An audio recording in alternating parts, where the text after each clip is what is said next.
আজকের সেশনে কোরআনে পাক থেকে তেলাওয়াত নিয়ে আসার জন্য আমি বিনীত আহ্বান জানাচ্ছি হাফিজ রাকিব মাহতাজ ভাইকে। ধন্যবাদ। আসসালামু আলাইকুম রাহমাতুল্লাহ। أعوذ بالله من الشيطان الرجيم. بسم الله الرحمن الرحيم.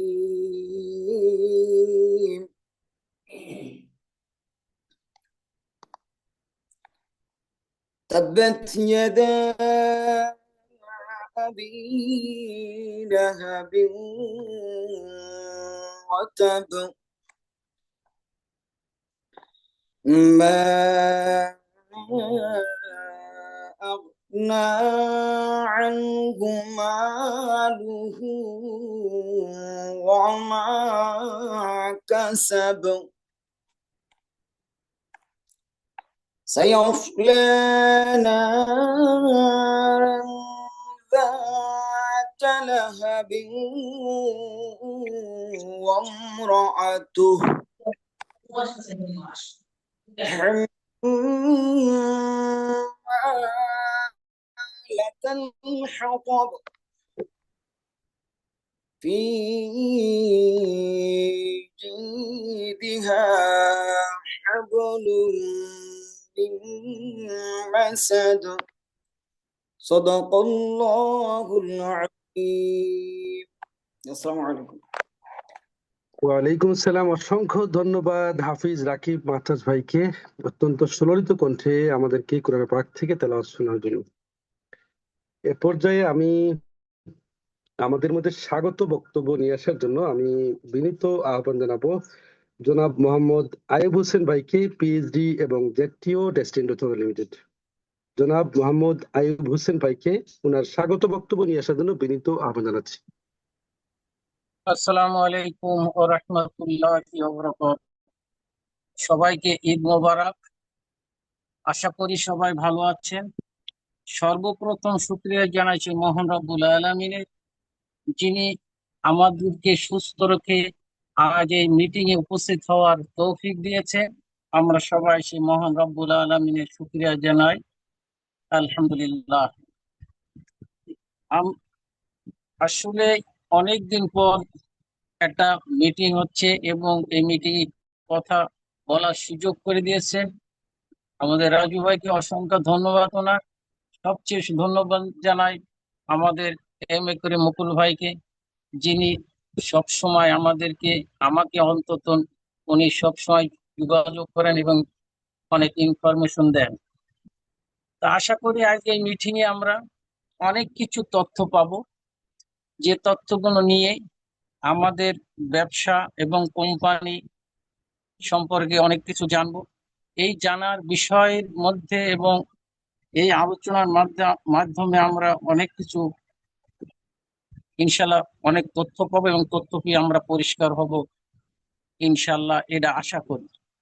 আর সবাইকে আমি অসংখ্য ধন্যবাদ জানাই আজকে মিটিং এ উপস্থিত হওয়ার জন্য।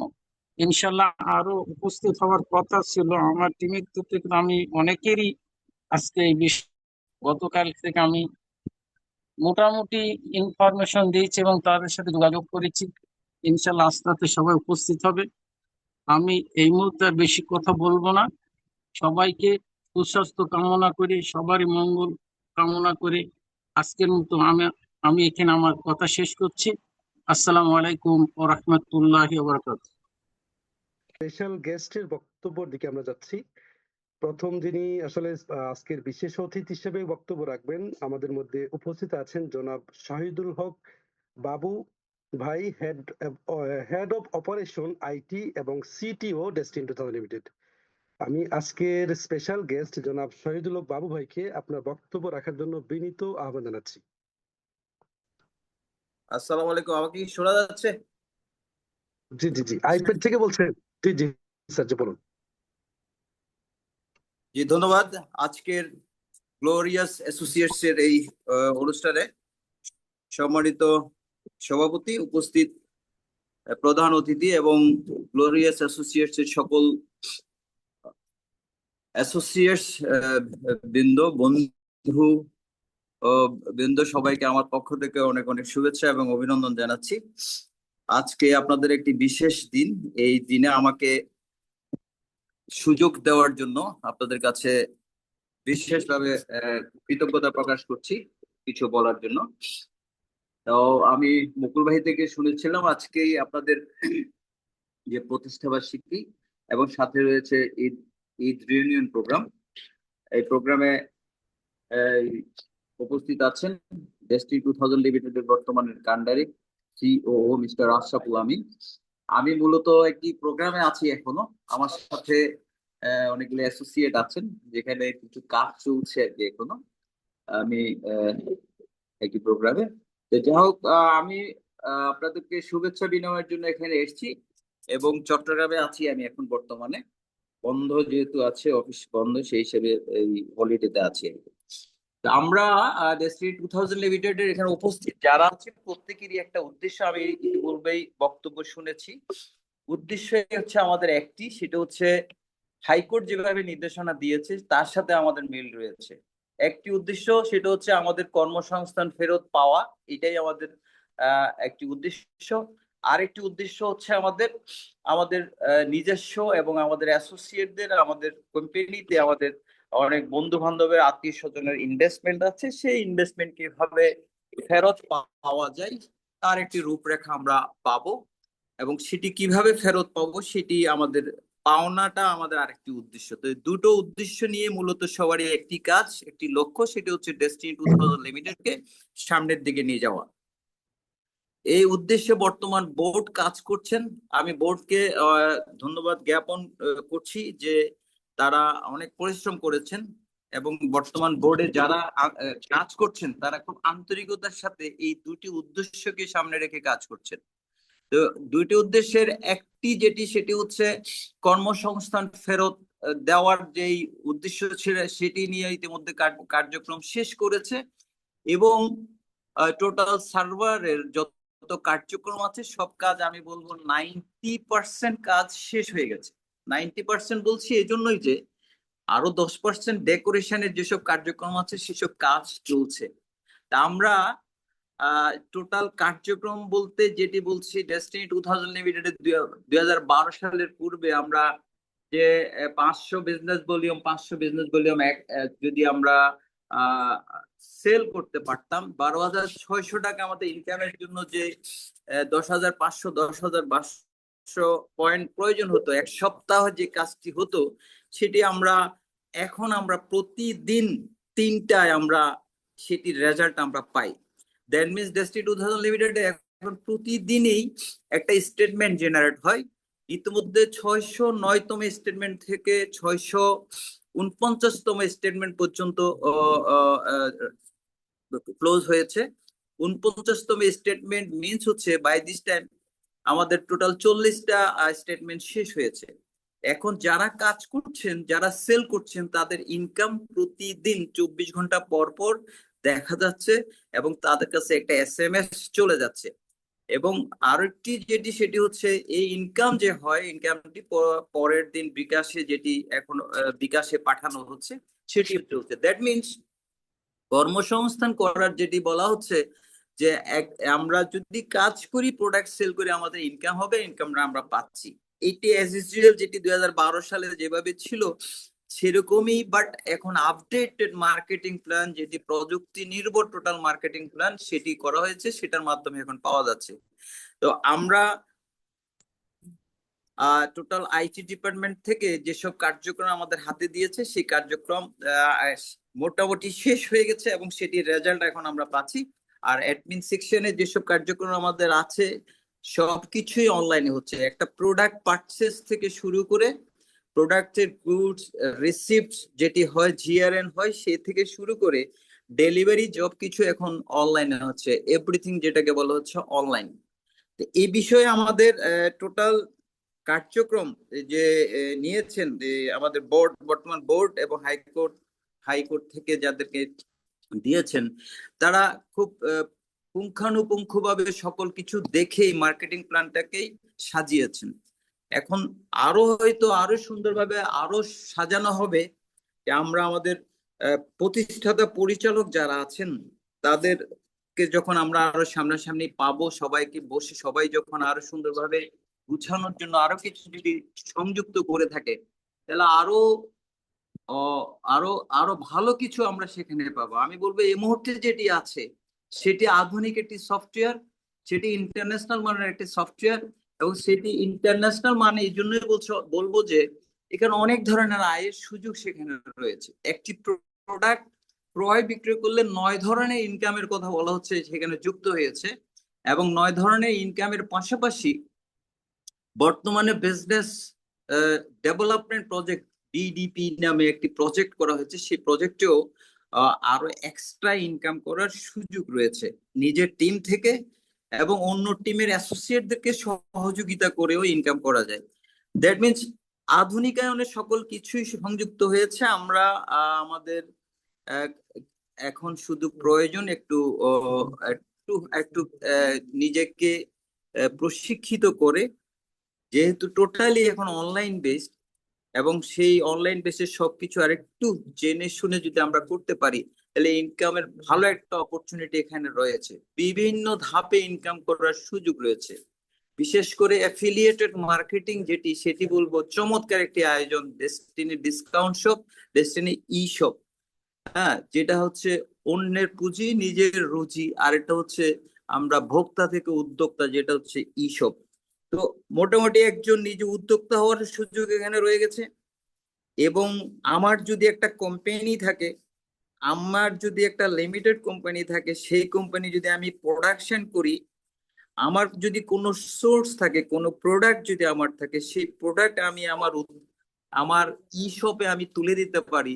ডেস্টিনির 45 লক্ষ ডিস্ট্রিবিউটর সেই প্রোডাক্ট দেখবে তার আইডি থেকে, এবং সেই প্রোডাক্ট সে পারচেস করতে পারবে।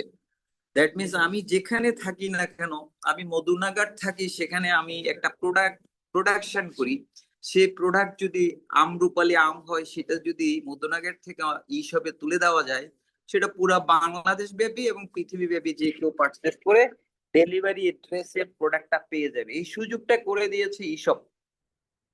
আর ডিসকাউন্ট শপ তো হচ্ছেই। তো আমি আশা করব যে মুকুল ভাইয়ের এই টিম, মাহবুর রহমান সুমন ভাই অনেক পরিশ্রম করেছেন এই টিমে।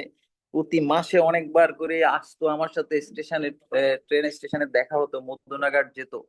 সেই টিমের নেতৃত্ব দিচ্ছেন মুকুল ভাই, এবং দেশব্যাপী তার টিম রয়েছেন। আশা করব আপনাদের এই মুকুল ভাই যে সিটিও, সেন্ট্রাল টিম অর্গানাইজার, একজন আমি বলবো অনারেবল ডায়মন্ড এক্সিকিউটিভ, এবং যার লিডিং এর সবকিছু তার কাছে আছে, এবং লিডারশিপের যত কিছু প্রয়োজন সবকিছু আছে। এই লিডিং ক্যাপাসিটি থাকা একজন মানুষ নেতৃত্ব দিচ্ছেন এই টিমটাকে, এবং আরো সুন্দরভাবে নেতৃত্ব দিতে পারবেন এই আশা করছি। এবং আমরা আশা করবো ভবিষ্যতে, এখন হয়তো জুমে আমাদের প্রোগ্রাম হচ্ছে, ভবিষ্যতে অনেক বড় প্রোগ্রাম আপনাদের মাধ্যমে, আপনাদের গ্লোরিয়াস প্রোগ্রাম হবে এই আশা করছি। অনেক বক্তা আছে, বক্তার বক্তব্য আমি শুনবো। আমিও একটা প্রোগ্রামে আছি, আমার সামনে অনেকজন আছেন, তাদের সামনে আমি কথা বলছি। তা আমি পরবর্তীতে কোনো সেশনে আপনাদের সাথে থাকবো এই আশা করছি। ধন্যবাদ আপনাদের সবাইকে, আবারও ধন্যবাদ আমাকে সুযোগ দেওয়ার জন্য। আল্লাহ হাফিজ। অসংখ্য ধন্যবাদ আজকের special guest, head of operation এবং সিডিও ডেস্টিনি লিমিটেডের শহীদুল হক বাবু ভাইকে। আজকের আমাদের কাঙ্ক্ষিত সেশন প্রধান অতিথির পালা চলে আসছে। আমাদের মধ্যে উপস্থিত আছেন জনাব মোহাম্মদ আশরাফুল আমিন ভাই। আশরাফুল আমিন স্যার উপস্থিত আছেন, সিওও, চিফ অপারেটিং অফিসার এবং চিফ কোঅর্ডিনেটর ডেস্টিনি লিমিটেড। সেই কাঙ্ক্ষিত সেশনের দিকে যাচ্ছি আমরা এই মুহূর্তে। আমি আন্তরিকভাবে আবেদন করছি আপনার বক্তব্য নিয়ে আসার জন্য, জনাব আশরাফুল আমিন স্যার। ধন্যবাদ। আসসালামু আলাইকুম সবাইকে, ঈদের শুভেচ্ছা, ঈদ মোবারক। পাশাপাশি আজ বাংলাদেশের জাতীয় জীবনের একটি গুরুত্বপূর্ণ দিন, মহান স্বাধীনতা দিবস। আজকের দিনে এই বাংলাদেশের আপামর মানুষের অর্থনৈতিক মুক্তি, ভৌগোলিক স্বাধীনতার জন্য স্বাধীনতা যুদ্ধ ঘোষণা করা হয়েছিল। আজকে সেই স্বাধীনতা দিবস, এবং পাশাপাশি গ্লোরিয়াস অ্যাসোসিয়েটস এরও আজকে প্রতিষ্ঠা বার্ষিকী। সবাইকে এই ত্রিমুখী শুভেচ্ছা। তো আসলে আমি প্রথমে কৃতজ্ঞতা প্রকাশ করছি আপনাদের সকলের প্রতি যে আপনারা আমাকে আজকের অনুষ্ঠানে কথা বলার সুযোগ করে দিয়েছেন। আমি কিছু কথা আপনাদেরকে বলবো, যে কথাগুলো হয়তো আপনাদের আগামী দিনের কার্যক্রম পরিচালনা এবং ডেস্টিনির সামগ্রিক প্রেক্ষাপট জানতে সুবিধা মানে সহযোগিতা করবে। তো প্রথমেই আমি যে জায়গাটা থেকে শুরু করব সেটা হচ্ছে যে একটা প্রাগ ঐতিহাসিক প্রেক্ষাপট থেকে আমি আলোচনাটা শুরু করব।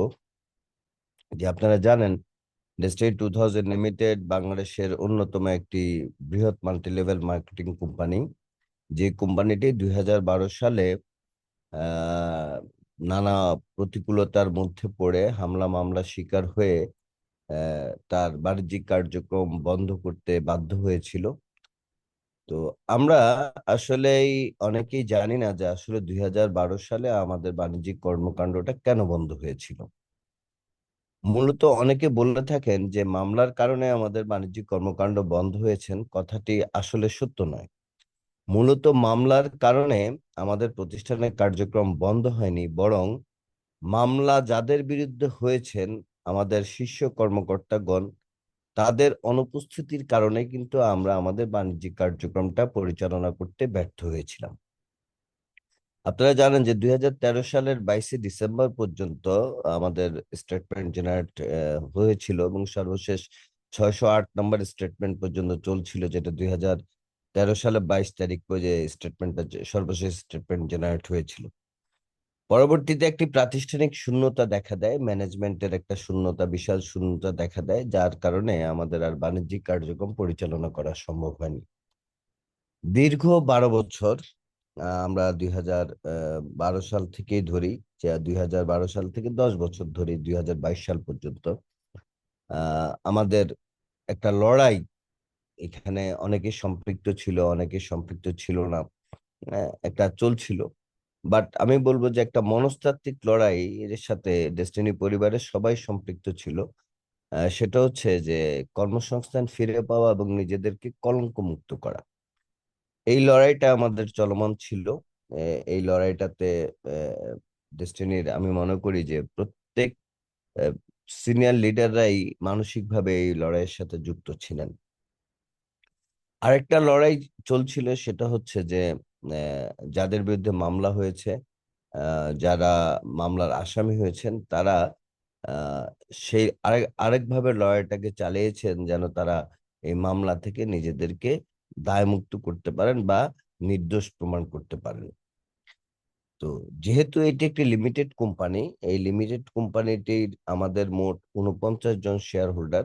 এই 49 জন শেয়ার হোল্ডারের মধ্যে 24 জন শেয়ার হোল্ডার মামলার আসামি ছিলেন এবং এর মধ্যে কয়েকজন আত্মসমর্পণ করেছিলেন আদালতের প্রতি বা আইনের প্রতি শ্রদ্ধা জ্ঞাপন করে। তার মধ্যে অন্যতম হচ্ছে ডেস্টিনি 2000 লিমিটেডের মাননীয় প্রতিষ্ঠাতা পরিচালক আলহাজ মোহাম্মদ হোসেন, ডেস্টিনি 2000 লিমিটেডের মাননীয় প্রতিষ্ঠাতা পরিচালক এবং ব্যবস্থাপনা পরিচালক জনাব মোহাম্মদ রফিকুল আমিন। এই দুইজন তাৎক্ষণিকভাবে আইনের প্রতি শ্রদ্ধা দেখিয়ে সারেন্ডার করেন এবং lieutenant general M Harun Rashid Harun sir, যিনি আমাদের মাঝে আজ আর নাই, বেঁচে নেই। তো আর বাকিরা মামলা আত্মসমর্পণ না করেই লড়াই করার চেষ্টা করেন। তো যেহেতু 24 জন মামলার আসামি, আইনগতভাবে তাদের এই প্রতিষ্ঠান পরিচালনা করার সক্ষমতাটা আসলেই ছিল না বা সুযোগটা ছিল না। সেই কারণেই কিন্তু মূলত প্রতিষ্ঠানের এই বাণিজ্যিক যে গ্যাপটা সেটা তৈরি হয়েছে।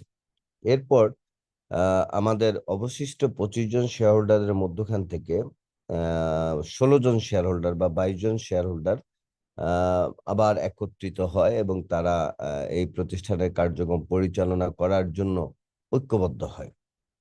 এবং জেনারেল হারুন সাহেবের নেতৃত্বে 2018 সালে একটি তলবি সভা হয়। আপনারা জানেন তলবি সভা হচ্ছে শেয়ার হোল্ডারদের একটি বিশেষ সভা, যেখানে প্রতিষ্ঠান পরিচালনার লক্ষ্যে একটি বোর্ড গঠন করা হয় এবং সেই বোর্ডে চেয়ারম্যান হিসেবে আমাদের শেয়ার হোল্ডার জনাব জাকির হোসেন কিষ্টু সাহেবকে দায়িত্ব প্রদান করা হয়।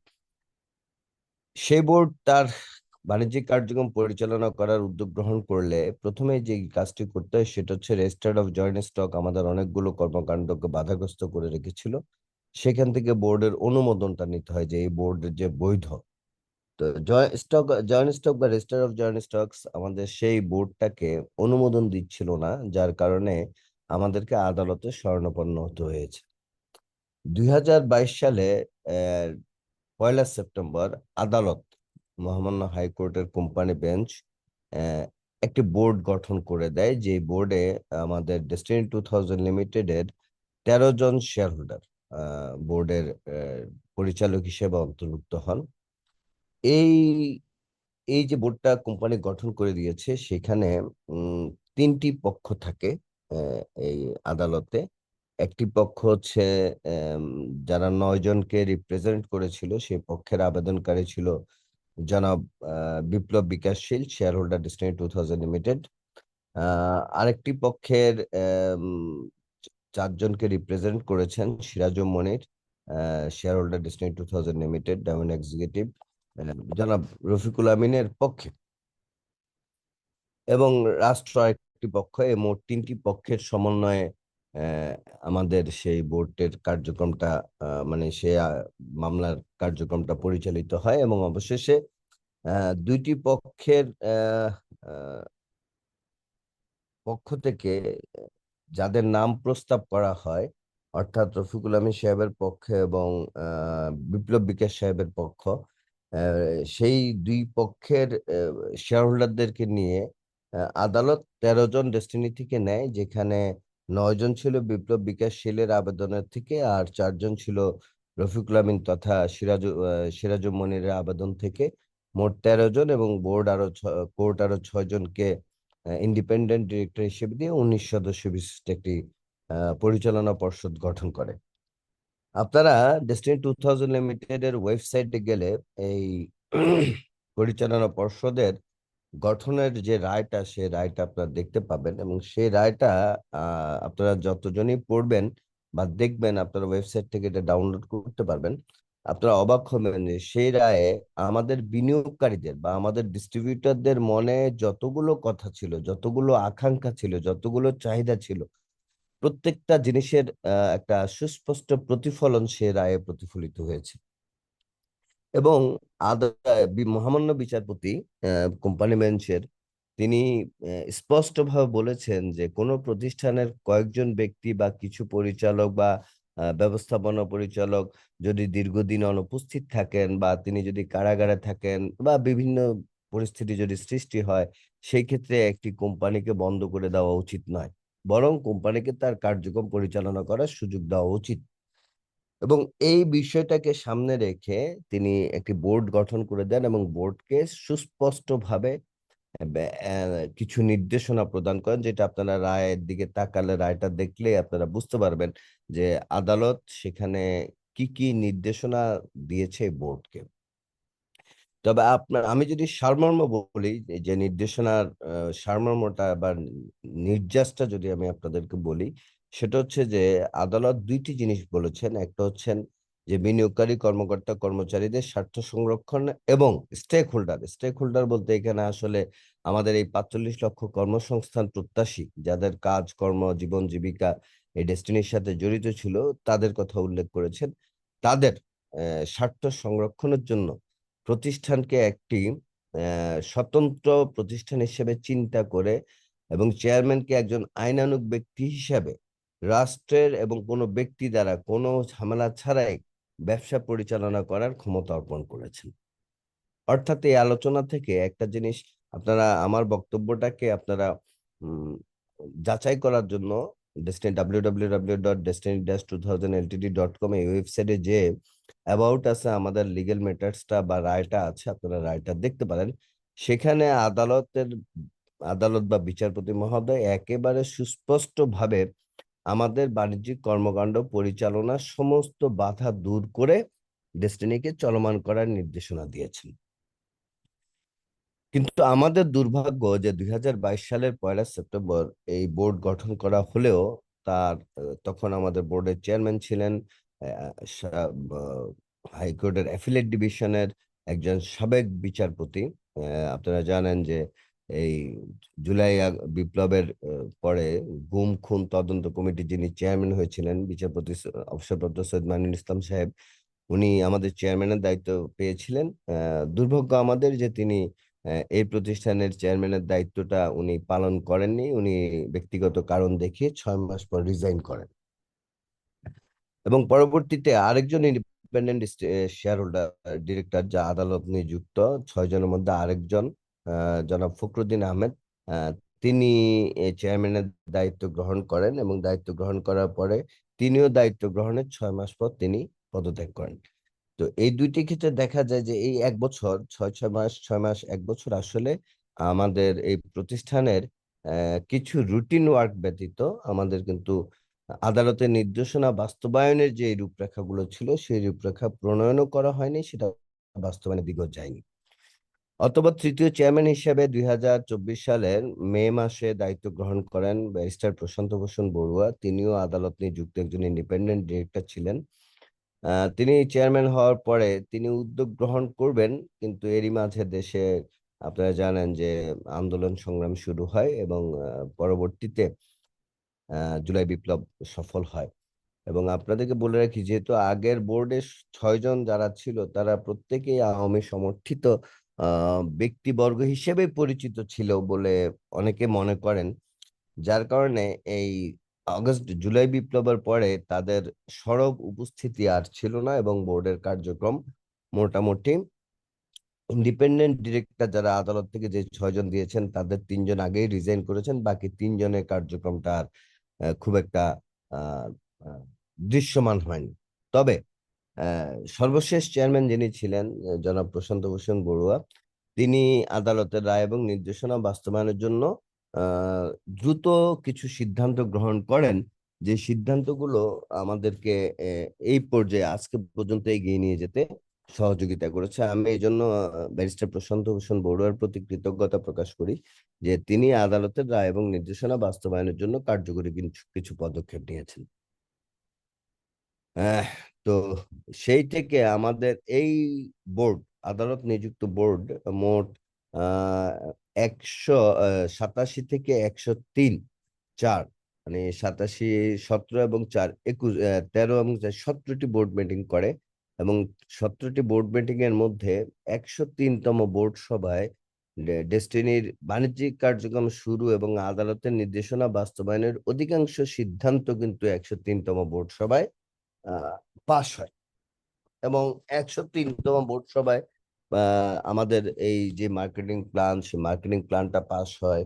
অডিটর কোম্পানি নিয়োগের ক্ষেত্রে অডিটর কাদেরকে নিয়োগ করা হবে সে অডিটর সিলেক্ট করা হয় এবং কোম্পানির একটি ম্যানেজমেন্ট তৈরির রূপরেখা তৈরি করা হয়। মোটামুটি একটা প্রতিষ্ঠানকে চালু করার জন্য প্রাথমিক পর্যায়ে যে কাজগুলো করা দরকার সেই কাজগুলোর যে বোর্ড সিদ্ধান্ত, সেই সিদ্ধান্তগুলো 101, 102 এবং 103তম বোর্ড সভায় সুস্পষ্টভাবে সংখ্যাগরিষ্ঠ বোর্ড পরিচালকের সম্মতিতে গৃহীত হয় এবং সেই অনুযায়ী কিন্তু এখন পর্যন্ত আমরা বাণিজ্যিক কার্যক্রম পরিচালনা করে আসছি।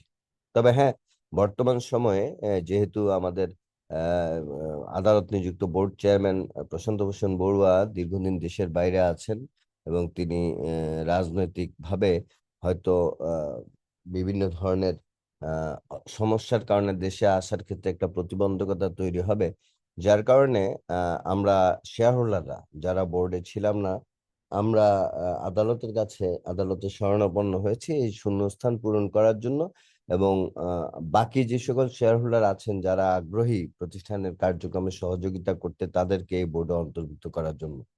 তা আল্লাহর রহমতে একটা সুসংবাদ হচ্ছে যে আদালত, এখানে আমি নিজেও আবেদন করেছি আদালতের কাছে এবং আমাদের অপর 6 জন শেয়ার হোল্ডারের পক্ষে ডায়মন্ড এক্সিকিউটিভ চিটাগাং এর জাহাঙ্গীর আলম, তিনিও আবেদন করেছেন এবং আদালত আমাদেরকে পক্ষভুক্ত করেছেন। তার মানে আমরা এখনো বোর্ড পরিচালক হইনি, কিন্তু আমরা আমাদের বক্তব্য মন্তব্য উপস্থাপন করার আমরা সুযোগ পেয়েছি এবং আমরা ঈদের আগে আমরা বোর্ড গঠনের জন্য আবেদন করেছি, আদালত শুনানি করেছে এবং ঈদের পরে আমাদের যে অবকাশকালীন বেঞ্চ আছে সেই অবকাশটা শেষ হলে বোর্ড পুনর্গঠন হবে এই মর্মে আদালত একটা সিদ্ধান্ত দিয়েছেন। তো তাহলে যে জিনিসটা আসলো যে আমাদের বোর্ড আদালত কর্তৃক নিযুক্ত একটা বোর্ড, এই বোর্ডের সমস্ত বিষয়টা আদালতের উপর নির্ভরশীল। আদালত যাকে উপযুক্ত মনে করবেন তাকে বোর্ডে অন্তর্ভুক্ত করবেন আবেদনকারীদের মধ্যখান থেকে, আর যাকে উপযুক্ত মনে করবেন না আদালত তাকে বোর্ডে অন্তর্ভুক্ত করবেন না। তো আমরা সর্বশেষ আমাদের চেয়ারম্যান এবং বোর্ড অফ মেম্বার কারা হবেন এই বিষয়ে আদালতের রায়ের আমরা অপেক্ষায় আছি। বাট ইতিমধ্যে 103তম মোট সভার মধ্যে এই কোম্পানি পরিচালনার জন্য যে ব্যবস্থাপনা একটা পর্ষদ, যেটাকে আমরা ম্যানেজমেন্ট বলি, আদালত তো তৈরি করে দিয়েছে বোর্ড অফ ডিরেক্টরস। এই বোর্ড অফ ডিরেক্টরস আবার একটা ম্যানেজমেন্ট তৈরি করেছে। সেই ম্যানেজমেন্ট কিন্তু যথারীতি তাদের কার্যক্রম পরিচালনা করছে এবং অদ্যাবধি পর্যন্ত সেই ম্যানেজমেন্ট তাদের কার্যক্রম পরিচালনা করে আসছে। আমি মূলত আদালত থেকে নিযুক্ত নয়, বরং আদালতের থেকে নিযুক্ত বোর্ড চেয়ারম্যানের বা বোর্ড দ্বারা আমি নিযুক্ত। আমি chief coordinator and chief operating officer হিসেবে 15ই জুলাই 2025 থেকে আমি এখানে দায়িত্বপ্রাপ্ত হয়েছি এবং আমি আমাকে যে সুনির্দিষ্ট দায়িত্ব প্রদান করা হয়েছে সেই দায়িত্বটা আমি পালন করছি। এবার আসা যাক যে দ্বিতীয় পর্বে, যে আমরা আমাদের বাণিজ্যিক কার্যক্রম শুরু করার ক্ষেত্রে আমরা আমাদের প্রবলেমগুলো আমরা চিহ্নিত করার চেষ্টা করেছি। তার মধ্যে আমাদের প্রথম সমস্যা যেটা ছিল সেটা হচ্ছে যে আপনারা জানেন যে 15ই জানুয়ারি 2025 আমাদের ডেস্টিনি 2000 লিমিটেডের কর্মকর্তাদের বিরুদ্ধে মোট 2টি মামলা হয়েছিল। একটি হচ্ছে ট্রি প্লান্টেশন কেন্দ্রিক, একটা হচ্ছে মাল্টিপারপাস কোঅপারেটিভ সোসাইটি লিমিটেড কেন্দ্রিক। সর্বশেষ ট্রি প্লান্টেশন লিমিটেডের মামলার রায়টি 2025 সালের 15ই জানুয়ারি প্রকাশিত হয় বা রায় প্রদান করা হয়। সেই রায়ে ডেস্টিনি 2000 লিমিটেড এবং এর সহযোগী সকল প্রতিষ্ঠানের সকল সম্পদ যেটা মামলায় অবরুদ্ধ ছিল সেই সম্পদগুলোকে আদালত বাজেয়াপ্ত করে দেয় রাষ্ট্রের অনুকূলে। তো আমরা প্রথমত যে কাজটি করি সেটা হচ্ছে যে এই সম্পদের মালিক ডেস্টিনি 2000 লিমিটেড এবং ডেস্টিনি 2000 লিমিটেডের সহযোগী প্রতিষ্ঠান সমূহ, অর্থাৎ শুধু আমরা 49 জনে কিন্তু এই সম্পদের মালিক নই। আমাদের এই 45 লক্ষ ডিস্ট্রিবিউটারের মধ্যে 17.5 লক্ষ বা 17 লক্ষ ডিস্ট্রিবিউটারের বিনিয়োগের ফসলই হচ্ছে এই সম্পদ।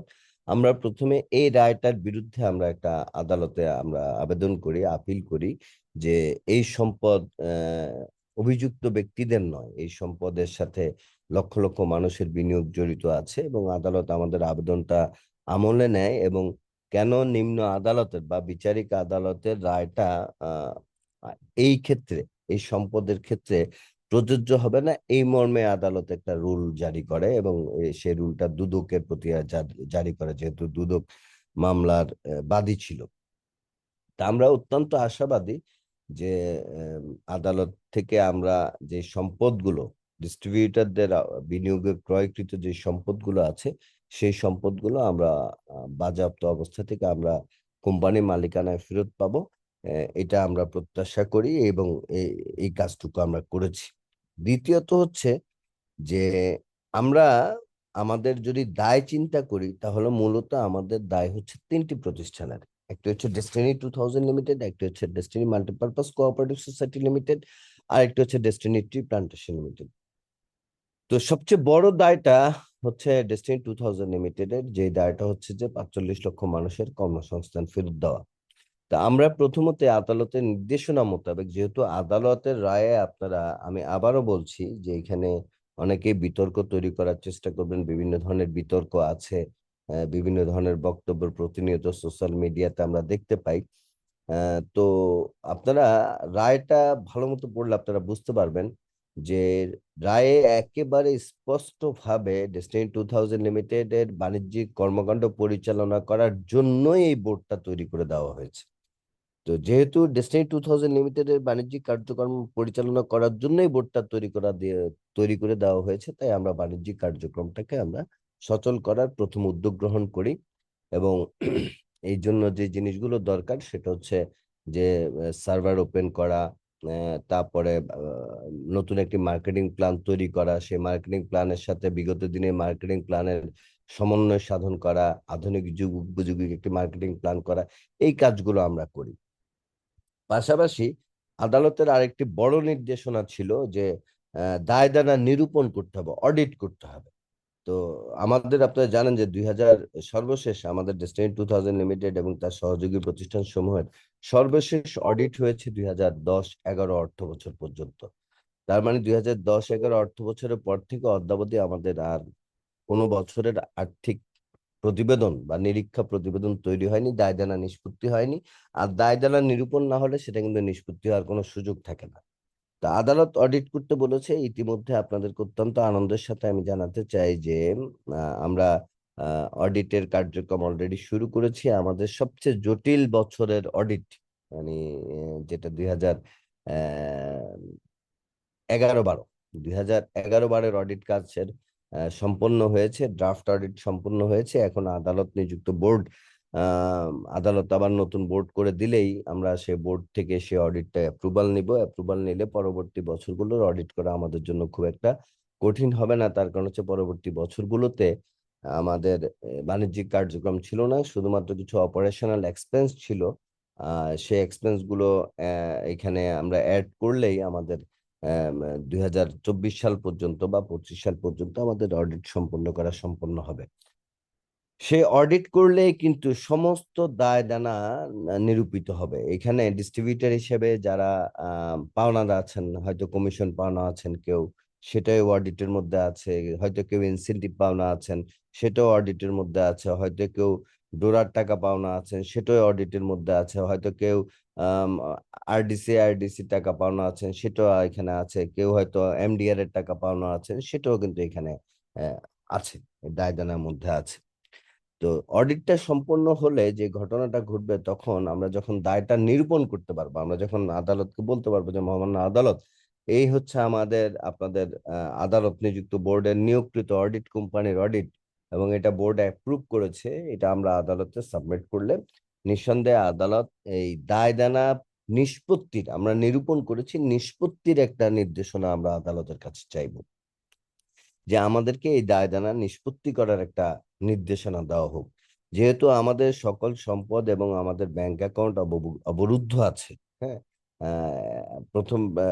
প্রাথমিকভাবে আমি বলবো অবরুদ্ধ আছে। একটা সময় এটা বাজেয়াপ্ত হয়ে গেছিল, এখন আর বাজেয়াপ্ত অবস্থা নেই, এখন এটা অবরুদ্ধ অবস্থায় আছে। তো এই দায়টা নিরূপণ হয়ে গেলে আদালত নিঃসন্দেহে দায় নিষ্পত্তির একটা রূপরেখা আমাদেরকে প্রদান করবেন বা একটা নির্দেশনা প্রদান করবেন। এবং আমি বিশ্বাস করি যে এই নির্দেশনাটা আমাদের সকল ক্ষেত্রে, সকল বিনিয়োগকারীদের জন্য একটা সুসংবাদ বয়ে আনবে। এবং আমি এই ক্ষেত্রে আপনাদেরকে জানাতে চাই যে আপনারা প্রতিষ্ঠানের সাথে ওয়েল কানেক্টেড থাকলে আপনারা হয়তো এর প্রতিফলন দেখতে পাবেন যে এই দায়দানা নিষ্পত্তির যে রূপরেখাটা আদালত থেকে পেতে বা আমাদের টোটাল অডিটটা সম্পন্ন করতে আমাদের আর সর্বোচ্চ সময় লাগতে পারে 2.5 থেকে 3 মাস। কারণ সবচেয়ে জটিল বছরের অডিটটা কিন্তু সম্পূর্ণ হয়ে গেছে 2011-12। তাহলে 2011-12 অডিট হয়ে গেছে। 2012-13-তে আমাদের সামান্য কিছু লেনদেন ছিল, যেটা আপনারা অনেকেই করেছেন, এমডিআর এর মাধ্যমে ব্যবসা কর্মকাণ্ড চালু রেখেছিলেন, বা আমরা তৎকালীন 12 সাল 13 সাল পর্যন্ত ব্যবসা চালু রেখেছিলাম। সেই সেই লেনদেনটা 2013 সালের লেনদেনটা অডিট করতে, যেহেতু সেটা সম্পূর্ণ সার্ভারে আমাদের আছে, সেই হিসাবটা আমাদের করতে কোনো সমস্যা হবে না, আমরা এটা করে ফেলতে পারবো। এবং 2022 সালে 1 সেপ্টেম্বর বোর্ড গঠন হওয়ার পর থেকে অদ্যাবধি পর্যন্ত যত ধরনের আয় ব্যয় হচ্ছে সেটা সফটওয়্যার মেনটেন করে করা হচ্ছে। তার মানে 2022 সাল থেকেও আমাদের হিসাব নিকাশ আপ টু ডেট আছে। শুধুমাত্র মধ্যবর্তী একটা সময় সাল থেকে 22 সালের 30শে জুন পর্যন্ত আমাদের একটা আর্থিক গ্যাপ আছে, এবং সেই সময় আসলে সে ধরনের কোনো বাণিজ্যিক কর্মকাণ্ড পরিচালিত হয়নি। সে অংশটুকু হয়ে গেলে আমাদের সমস্ত দায়দানা নিরূপণ হয়ে যাবে। আর দায়দানা পরিশোধের পূর্ব শর্ত হচ্ছে দায়দানা নিরূপণ করা, যেটা আমাদের জন্য সবচেয়ে কঠিন কাজ ছিল। সেই কাজটাই কিন্তু আমরা আহ সম্পন্ন করতে সক্ষম হয়েছি। এবং আরেকটা কঠিন কাজ ছিল, সেটা হচ্ছে যে আমাদের যে সম্পদগুলো বাজেয়াপ্ত হয়ে গেছিল রাষ্ট্রের বরাবর, সেই সম্পদগুলোকে আমরা রক্ষা করতে সক্ষম হচ্ছে, যদিও এখনো সেগুলোর অধিকার আমরা ফিরে পাইনি। এবং যতক্ষণ পর্যন্ত এই অডিট সম্পন্ন না হবে ততক্ষণ পর্যন্ত হয়তো সেগুলো আমাদের হাতে সরকার দিবে না, বা রাষ্ট্র দিবে না, বা আদালত দিবে না। তো তো যেহেতু অডিট সম্পূর্ণ আমরা করার প্রক্রিয়ায় সবচেয়ে জটিল কাজটা আমরা সম্পূর্ণ করে ফেলেছি, তাই আমি অত্যন্ত আশাবাদী যে আমাদের আদালতের রেগুলার বেঞ্চ শুরু হবে এপ্রিলের 28 তারিখ থেকে বা 24 তারিখ থেকে। এবং আমরা আশা করছি যে মার্চ, এপ্রিল, মে মাসের প্রথম সপ্তাহের মধ্যে আমরা আদালত নিযুক্ত নতুন বোর্ড পেয়ে যাব, এবং সেই বোর্ড এসে নিঃসন্দেহে অডিটের বাকি কাজটুকু এগিয়ে নিয়ে যাবেন। এবং আমার ধারণা যে মে, জুন, জুলাই, 30শে জুন বা 30শে জুলাইয়ের 30শে জুন বা জুলাইয়ের মধ্যে আমাদের অডিট কাজটা সম্পন্ন হবে, এবং তখন আপনারা নিঃসন্দেহে আপনাদের বিনিয়োগকৃত টাকার ফেরতের আদালতের যে নির্দেশনা বা রূপরেখা আপনারা এটা আদালত কর্তৃক পেয়ে যাবেন। এটা হচ্ছে আপনাদের কাছে আমার এই এই আদালতের কর্মকাণ্ডের সর্বশেষ আপনাদের আপডেট আমি আপনাদেরকে জানালাম। এই কাজটুকু এতটুকু আমরা করতে পেরেছি। এবার আসা যাক দ্বিতীয় পর্বে। দ্বিতীয় পর্ব হচ্ছে যে বাণিজ্যিক কর্মকাণ্ড। হ্যাঁ, আমরা আমাদের বাণিজ্যিক কর্মকাণ্ডটা শুরু করেছি ইতিমধ্যে। আপনারা সার্ভার চালু করেছি, আপনারা মার্কেটিং প্ল্যান তৈরি করেছি, আপনারা এখন ট্রি দেখতে পাচ্ছেন। এটা আপনাদের জন্য আমি বলবো যে ডেস্টিনিতে আপনারা 12 বছর কাজ করলেও এখন যতটা স্বচ্ছভাবে আপনারা আপনাদের ট্রি বলেন বা অ্যাকাউন্টস বলেন বা হিসাব নিকাশ গুলো দেখতে পারতেন, আগে সেই সুযোগটা ছিল না। এখন আপনারা এটা পাচ্ছেন।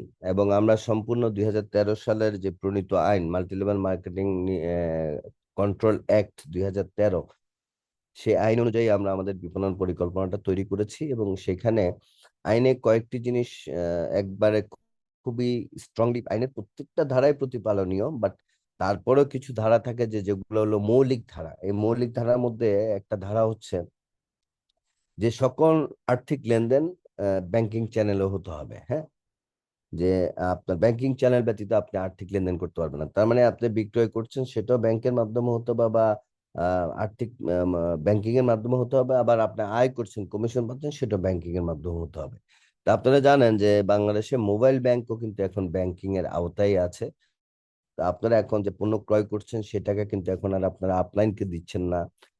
এবং সেটা কিন্তু আপনারা সরাসরি কোম্পানি বরাবর দিচ্ছেন। এই ক্ষেত্রে মাঠ পর্যায়ে আর্থিক অনিয়ম এবং দুর্নীতি থেকে আপনারা মুক্ত থাকতে পারছেন, যেটা আইনের একটা বড় ধরনের মানে মৌলিক একটা নির্দেশনা ছিল। দ্বিতীয় একটা আইনের নির্দেশ যে উপরের স্তরে মানুষ লাভবান হবে, নিচের স্তরে মানুষ লাভবান হবে না, শর্তযুক্ত এই ধরনের কোনো বিপণন পরিকল্পনা প্রণয়ন করা যাবে না, যেটাকে পিরামিড স্কিম বলা হয়।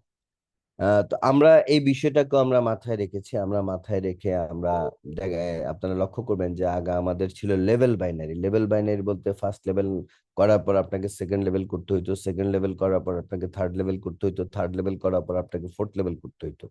এখন আপনি ধরেন ফার্স্ট লেভেল করেছেন 500 পয়েন্ট টিমে, টিম বিতে ছিল, আপনার 600 টাকা পেয়েছেন। পরবর্তীতে 1000 পয়েন্ট না করলে কিন্তু আপনি কিন্তু 1200 টাকা পেতেন না। তো এই লেভেল বাইনারিটাকে কিন্তু আমরা কি করেছি, এই আইনের প্রতি আমরা শ্রদ্ধাশীল হয়ে আমরা এই লেভেল বাইনারিটাকে আমরা অমিট করেছি। এবং আপনারা জানেন যে আমাদের বর্তমানে কিন্তু লেভেল হচ্ছে একটা, সেই লেভেলটা হচ্ছে 500 পয়েন্টের লেভেল, মানে ম্যাচিং। 500 পয়েন্ট টিম এতে, 500 পয়েন্ট টিম বিতে হলে আপনি 600 টাকা পাবেন। এভাবে আপনি ডিস্ট্রিবিউটার হিসেবে আপনি সর্বোচ্চ একদিনে 10টা ম্যাচিং করতে পারবেন। তার মানে আপনি সর্বনিম্ন 600 টাকা থেকে শুরু করে ম্যাচিং কমিশন আপনি 6000 টাকা পর্যন্ত আয় করতে পারবেন। বাট যারা আপনারা পিএইচডি, তাদের জন্য কিন্তু আপনাদের আরেকটা আলাদা সুযোগ আছে। সেই সুযোগটা কিন্তু হচ্ছে যে আপনাদের ম্যাচিং হচ্ছে আপনারা প্রতিদিন 50,000 পয়েন্টের ম্যাচিং করতে পারবেন। তার মানে অন্যদের জন্য যেখানে 5,000 পয়েন্টের ম্যাচিং 6,000 টাকা নির্ধারিত, এর বেশি পারবে না, বাট পিএইচডিরা চাইলে 50,000 পয়েন্টের ম্যাচিং করতে পারবে, যেখানে তাদের দৈনিক ইনকাম হতে পারে 50,000 টাকা। তার মানে যদি আমি আপনাদেরকে বলি যে এখানে যদি কেউ প্রশ্ন করেন যে ডেস্টিনি থেকে আমরা কি পরিমাণ আয় করতে পারবো, তাই বলবো যে ম্যাচিং কমিশন হিসেবে ডিস্ট্রিবিউটাররা পাবে সর্বোচ্চ 6,000 টাকা ম্যাচিং কমিশন প্রতিদিন, আর পিএইচডিরা পাবে 25,000 টাকা, 50,000 টাকা, সরি 25,000 পয়েন্টে 25,000 টাকা প্রতিদিন। আর ডায়মন্ড এক্সিকিউটিভদের জন্য সেই সুযোগটা কিন্তু আরো বিস্তৃত। তাদের জন্য রয়েছে 50,000 পয়েন্টে প্রতিদিন 50,000 টাকা। তার মানে ডিস্ট্রিবিউটর হিসেবে আপনার আয় হচ্ছে 600 টাকা থেকে শুরু করে 6,000 টাকা পর্যন্ত। বাট যদি আপনি পিএইচডি হন, তাহলে আপনার সেই সাপ্তাহিক বা প্রতিদিনের আয়টা কিন্তু 6,000 টাকা থেকে হতে পারে 25,000 টাকা। আর আপনি যদি ডায়মন্ড এক্সিকিউটিভ হয়ে যান তাহলে কিন্তু আপনার আয়টা হতে পারে 50,000 টাকা প্রতিদিন। হ্যাঁ, হয়তো এখন হবে না, বাট সেইভাবে মার্কেটিং প্ল্যানটা তৈরি করা হয়েছে। পাশাপাশি বিগত সময়ের আমরা যেই মার্কেটিং প্ল্যানের যে সমস্যাগুলো দেখেছি বা আইনের পরিবর্তিত আইনে যে বিষয়গুলোকে এনেছে, সেখানে কোনো অলৌকিক পণ্য, অবাস্তব পণ্য হস্তান্তরযোগ্য নয়, ভবিষ্যতে হস্তান্তর করা হবে, এই জাতীয় কোনো বিক্রয় একেবারে নিষিদ্ধ করেছে। আমি আবারও বলছি যে বস্তুগত পণ্য বিক্রি করা, অবস্তুগত পণ্য বিক্রি করা যাবে না, অলিক কোনো পণ্য বিক্রি করা যাবে না। আজকে 2 টাকা দাম আছে, ভবিষ্যতে এটা 10 টাকার দাম হবে, এই ধরনের কোনো ফরওয়ার্ড সেল করা যাবে না। তার মানে সম্পূর্ণ পণ্য সেবা ভিত্তিক ব্যবসা করতে হবে। তো সেই জিনিসটা চিন্তা করে আমরা দেখেছি যে বিগত সময়ে আমাদের পণ্য তালিকায় যে পণ্যগুলো ছিল তার মধ্যে আপনারা স্বীকার করেন আর না করেন, আমরা 5% প্রোডাক্ট সেল করেছি, বাকি 95% কিন্তু আমরা বিনিয়োগধর্মী প্যাকেজ সেল করেছি। তো এটা আমাদের এই সময়ের বর্তমান আইন অনুযায়ী কিন্তু এই কাজটা করা যাবে না, তাই আমরা আমাদের এই বিপণন পরিকল্পনায় পণ্য সরবরাহ বা পণ্যের বাস্তব উপস্থিতিটাকে আমরা নিশ্চিত করার চেষ্টা করেছি। সেই ক্ষেত্রে আমাদের এখানে বিপুল পণ্যের একটা সমারোহ ঘটানোর আমরা চেষ্টা করেছি। আপনারা আমাদের ওয়েবসাইটে গেলে দেখতে পাবেন যে আমাদের মূলত প্রোডাক্টের সোর্স হচ্ছে 3টি। আপনারা আমাদের ওয়েবসাইটে গেলে দেখবেন যে সেখানে শপ আছে, 3টি। একটা হচ্ছে ডেস্টিনি শপ, একটা হচ্ছে ডিসকাউন্ট পয়েন্ট, একটা হচ্ছে ই শপ। তো ডেস্টিনি শপ হচ্ছে যে যেই প্রোডাক্টগুলো ডেস্টিনি 2000 লিমিটেড এর ওয়েবসাইট থেকে ডেস্টিনি 2000 লিমিটেড সরাসরি সোর্স করবে এবং বিক্রি করবে, সেটা হচ্ছে ডেস্টিনি শপ। এবং এর বাইরেও আমরা পণ্য সামগ্রীর বাস্তব উপস্থিতি এবং সমারোহ বৃদ্ধি করার জন্য আরো 2টি পদ্ধতি অবলম্বন করেছি বা সংযুক্ত করেছি। একটা হচ্ছে ডেস্টিনি ডিসকাউন্ট পয়েন্ট, একটা হচ্ছে ডেস্টিনি ই শপ। এখন ডেস্টিনি ই শপ এবং ডিসকাউন্ট পয়েন্ট নিয়ে আজকে আসলে আমার পক্ষে আলোচনা করা সম্ভব হবে না, কারণ আমি আপনাদেরকে জাস্ট একটা ধারণা দিচ্ছি যে ডেস্টিনি ডিসকাউন্ট পয়েন্ট হচ্ছে যে স্থানীয় পর্যায়ের ফিজিক্যাল শপগুলো, হয়তো হতে পারে একটা মুদি দোকানদার, একটা জেনারেল স্টোর, একটা ডিপার্টমেন্টাল স্টোর, একটা সেবাদান কেন্দ্রের মধ্যে হতে পারে হসপিটাল, ডায়াগনস্টিক সেন্টার, হতে পারে বিনোদন কেন্দ্রের মধ্যে হতে পারে কোনো অ্যামিউজমেন্ট পার্ক, হতে পারে কোনো হোটেল, মোটেল, রেস্টুরেন্ট ইত্যাদি ইত্যাদি। এই ফিজিক্যাল শপগুলো থেকে আপনি পণ্য ক্রয় করলেও আপনি কিন্তু পয়েন্ট সংগ্রহ করতে পারবেন। এই ধরনের একটা প্রযুক্তিগত আহ, আহ, সমন্বয় আমরা করেছি ডেস্টিনি ডিসকাউন্ট পয়েন্টের মাধ্যমে। এবং আপনারা যারা জেডটিও আছেন, সিটিও আছেন, আমি ইতিমধ্যে ডিসকাউন্ট পয়েন্ট কি, ডেস্টিনি শপ কি, এই সংক্রান্ত একটা হ্যান্ড আউট আমি মুকুল ভাইকে দিয়েছি। আশা করি আপনারা এই বিষয়গুলো পেয়ে যাবেন এবং আপনারা আস্তে আস্তে জিনিসটা বুঝতে পারবেন। তো জাস্ট আমি আপনাদেরকে একটা জিনিস আমি এতটুকু আপনাদেরকে বলতে পারবো যে আপনারা নতুন করে স্পন্সর না করেও আপনাদের টিম যদি পুরাতন যারা আছে তারাও যদি নিত্য প্রয়োজনীয় পণ্য সামগ্রী আমাদের এই সিস্টেম থেকে বা আমাদের ডিসকাউন্ট শপ থেকে বা আমাদের এইসব থেকে পণ্য ক্রয় করে, সেখান থেকে যে পয়েন্টটা আসবে সেই পয়েন্টটা দিয়েও কিন্তু আপনারা অর্থ উপার্জন করতে বা আয়ের পথ সৃষ্টি করতে আপনারা সক্ষম হবেন। পাশাপাশি আমরা অনেকগুলো রয়্যালিটি ডেভেলপ করেছি, যা আপনারা জানেন যে এখানে আমাদের পদবি ছিল সিলভার থেকে শুরু করে ডায়মন্ড এক্সিকিউটিভ, কারণ এক্সিকিউটিভ পদবি পর্যন্ত আমাদের কোম্পানির অর্জিত হয়েছিল।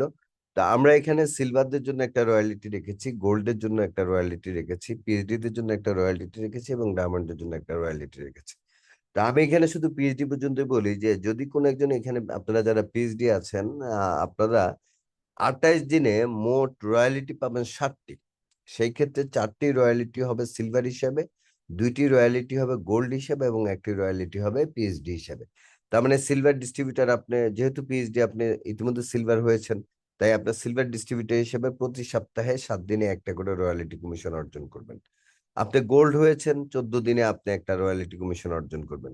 28 দিনে আপনি পিএইচডি হিসেবে একটা রয়্যালিটি কমিশন অর্জন করবেন। তাহলে একজন পিএইচডি মোট 7টা রয়্যালিটি অর্জন করতে পারবে এই সিস্টেম থেকে এই মুহূর্তে। এই রয়্যালিটিটা এমন ভাবে ডিজাইন করা হয়েছে, এখানে আপনার লেফট রাইট এর কম্বিনেশনের খুব একটা রাখা হয়নি। এক সাইডে অনেক বেশি বিক্রি হচ্ছে, এক সাইডে কম বিক্রি হচ্ছে। এই দুইটাকে সমন্বয় করে, দুই সাইডের বিক্রয়টাকে সমন্বয় করে, ধরেন আপনার টিম এতে বিক্রি হয়েছে 500 পয়েন্টের প্রোডাক্ট, টিম বিতে বিক্রি হয়েছে 5000 পয়েন্টের প্রোডাক্ট, তাহলে আপনার রয়্যালিটি কিন্তু আসবে 5500 পয়েন্টের উপর। বা এরকম হতে পারে যে আপনার টিমে তো হয়েছে 50,000 পয়েন্টের প্রোডাক্ট সেল হয়েছে, টিম বিতে মাত্র হয়েছে 1,500 পয়েন্টের, আপনার তখন কিন্তু আসবে 51,500 পয়েন্টের উপর রয়্যালিটি। তার মানে ম্যাচিং এ আমরা যে যার জিনিসগুলো আমরা পাচ্ছিলাম না, আমরা যেটা আমাদের টিমের বেনিফিটটা আমরা পাচ্ছিলাম না, সেই বেনিফিটটা কিন্তু আমরা এই রয়্যালিটির মাধ্যমে আমরা অর্জন করতে সক্ষম হবো। এবং যারা ইতিমধ্যে পিএইচডি হয়েছেন তারা অলরেডি এলিজিবল হয়ে গেছেন এই রয়্যালিটি পাওয়ার জন্য, তারা উপযুক্ত হয়ে গেছেন। যারা সিলভার আছেন তারাও এই রয়্যালিটি পাওয়ার উপযুক্ত, যারা গোল্ড আছেন তারাও উপযুক্ত, যারা পিএইচডি আছেন তারাও উপযুক্ত, এবং যিনি ডায়মন্ড তিনিও কিন্তু উপযুক্ত। আবার পাশাপাশি যেটা করা হয়েছে যে আপনাদের নতুন পয়েন্ট, আপনারা যে কাজ শুরু করছেন সেই পয়েন্টগুলো আবার নতুন ভাবে, আগের পয়েন্ট দিয়ে তো আপনারা আছেই, সেগুলোর সাথে আমরা নতুন করে পয়েন্ট যেটা আসবে, নতুন পয়েন্টে আপনারা আবার ধরেন আগে আমাদের সাইকেল ছিল 8 সাইকেলে সিলভার, আমরা সেই জিনিসটাকে ঠিক রেখেছি। আমরা ধরে নিয়েছি যে 10,000 পয়েন্টে এক সাইকেল, তাহলে নতুন 80,000 পয়েন্ট হলে আপনাকে আবার সিলভার বলা হবে না, কিন্তু আপনাকে আবার সিলভারের একটা ইনসেনটিভ দেওয়া হবে।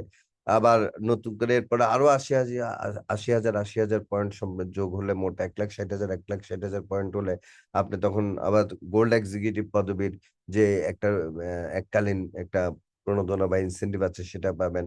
পিএইচডি 4 লাখ পয়েন্টে পিএইচডি, সেটা হলো আপনি পাবেন 3 লাখ পয়েন্টে প্লাটিনাম, সেখান থেকেও আপনি একটা এককালীন ইনসেন্টিভ পাবেন।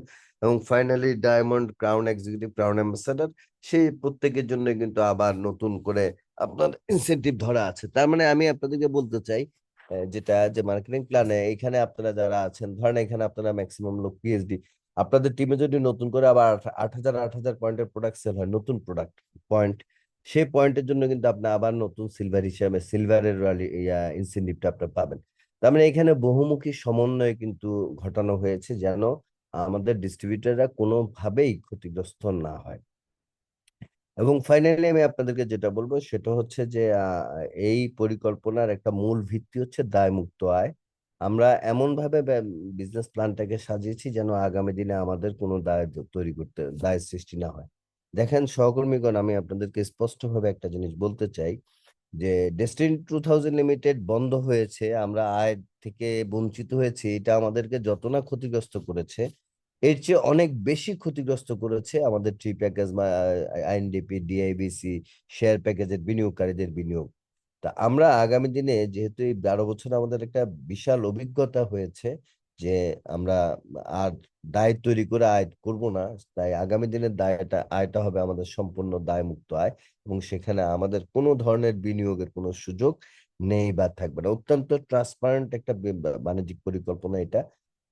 এটা আমি আপনাদেরকে অনুরোধ করব যে আপনারা এই বাণিজ্যিক পরিকল্পনাটা আপনারা ভালো মতো দেখে নেবেন, বুঝে নেবেন। আমি বিশ্বাস করি যে আপনাদের এই বাণিজ্যিক পরিকল্পনাটা খুব ভালো লাগবে। এই বাণিজ্যিক পরিকল্পনায় আরো দুইটা জিনিস আছে, যেটা হচ্ছে একটা হলো ইশপ, একটা হচ্ছে ডিসকাউন্ট পয়েন্ট। এটা নিয়ে আজকে আসলে আমি খুব একটা আলোচনা করতে পারবো না, কারণ আমার পরে আরো আলোচক আছে, তারাও আলোচনা করবেন। তো আমি শুধুমাত্র বলবো যে এই তিনটি প্রক্রিয়া, একটা হচ্ছে ডেস্টিনি শপ, একটা হচ্ছে ই শপ, একটা হচ্ছে ডিসকাউন্ট পয়েন্ট, এই তিনটি উৎস থেকে আপনারা লক্ষ লক্ষ প্রোডাক্টের সমাহার পাবেন। লক্ষ লক্ষ আপনার যা দরকার, ধরেন আপনার যদি চাল দরকার, আপনি যদি ডিসকাউন্ট পয়েন্ট থেকে চালটা কিনেন তাহলে আপনি কিন্তু পয়েন্ট পাচ্ছেন। আপনি রক্ত পরীক্ষা করাবেন, আপনি যদি আমাদের কোনো ডিসকাউন্ট পয়েন্টের ডায়াগনস্টিক সেন্টার থেকে যদি সেই ল্যাব থেকে যদি সেই টেস্টটা করেন, সেখান থেকে আপনি পয়েন্ট পেয়ে যাবেন। আপনি ধরেন চট্টগ্রাম থেকে ঢাকা আসবেন, আমাদের সাথে যে বাস কোম্পানির চুক্তি আছে সেই কোম্পানির টিকিট কাটলে কিন্তু আপনি সেই পয়েন্টটা পেয়ে যাবেন। মানে জীবনযাত্রার যতগুলো ব্যয় আছে সেই ব্যয় থেকে কিন্তু আপনাদেরকে পয়েন্ট তৈরি করার একটা সুযোগ তৈরি করে দেওয়া হয়েছে এই বিপণন পরিকল্পনায়, যার কারণে আমরা বলি ব্যয় থেকে আয় করার পরিকল্পনা হচ্ছে এই বিপণন পরিকল্পনাটা।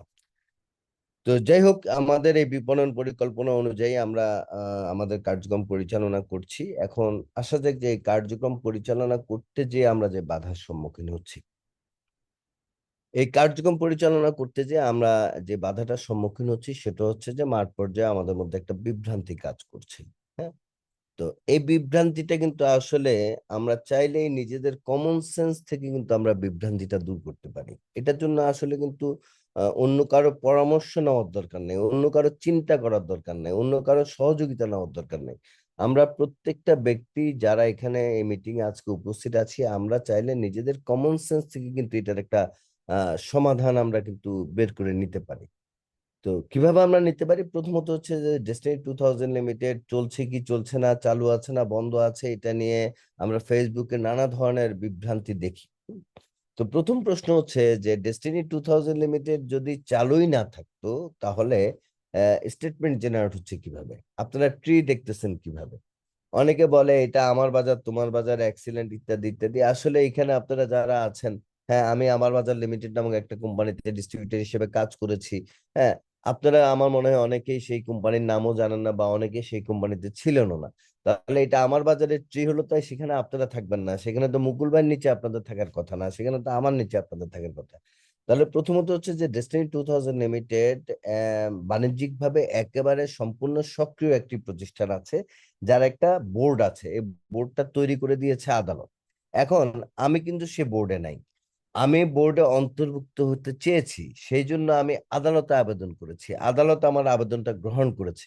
আমার আইনজীবী আদালতে আমার পক্ষে শুনানি করেছে, রায় দিবে আদালত। আদালত যদি মনে করে যে আশরাফুল আমিনকে এই বোর্ডে অন্তর্ভুক্ত করা দরকার, হ্যাঁ, তাহলে আদালত আশরাফুল আমিনকে বোর্ডে অন্তর্ভুক্ত করবে।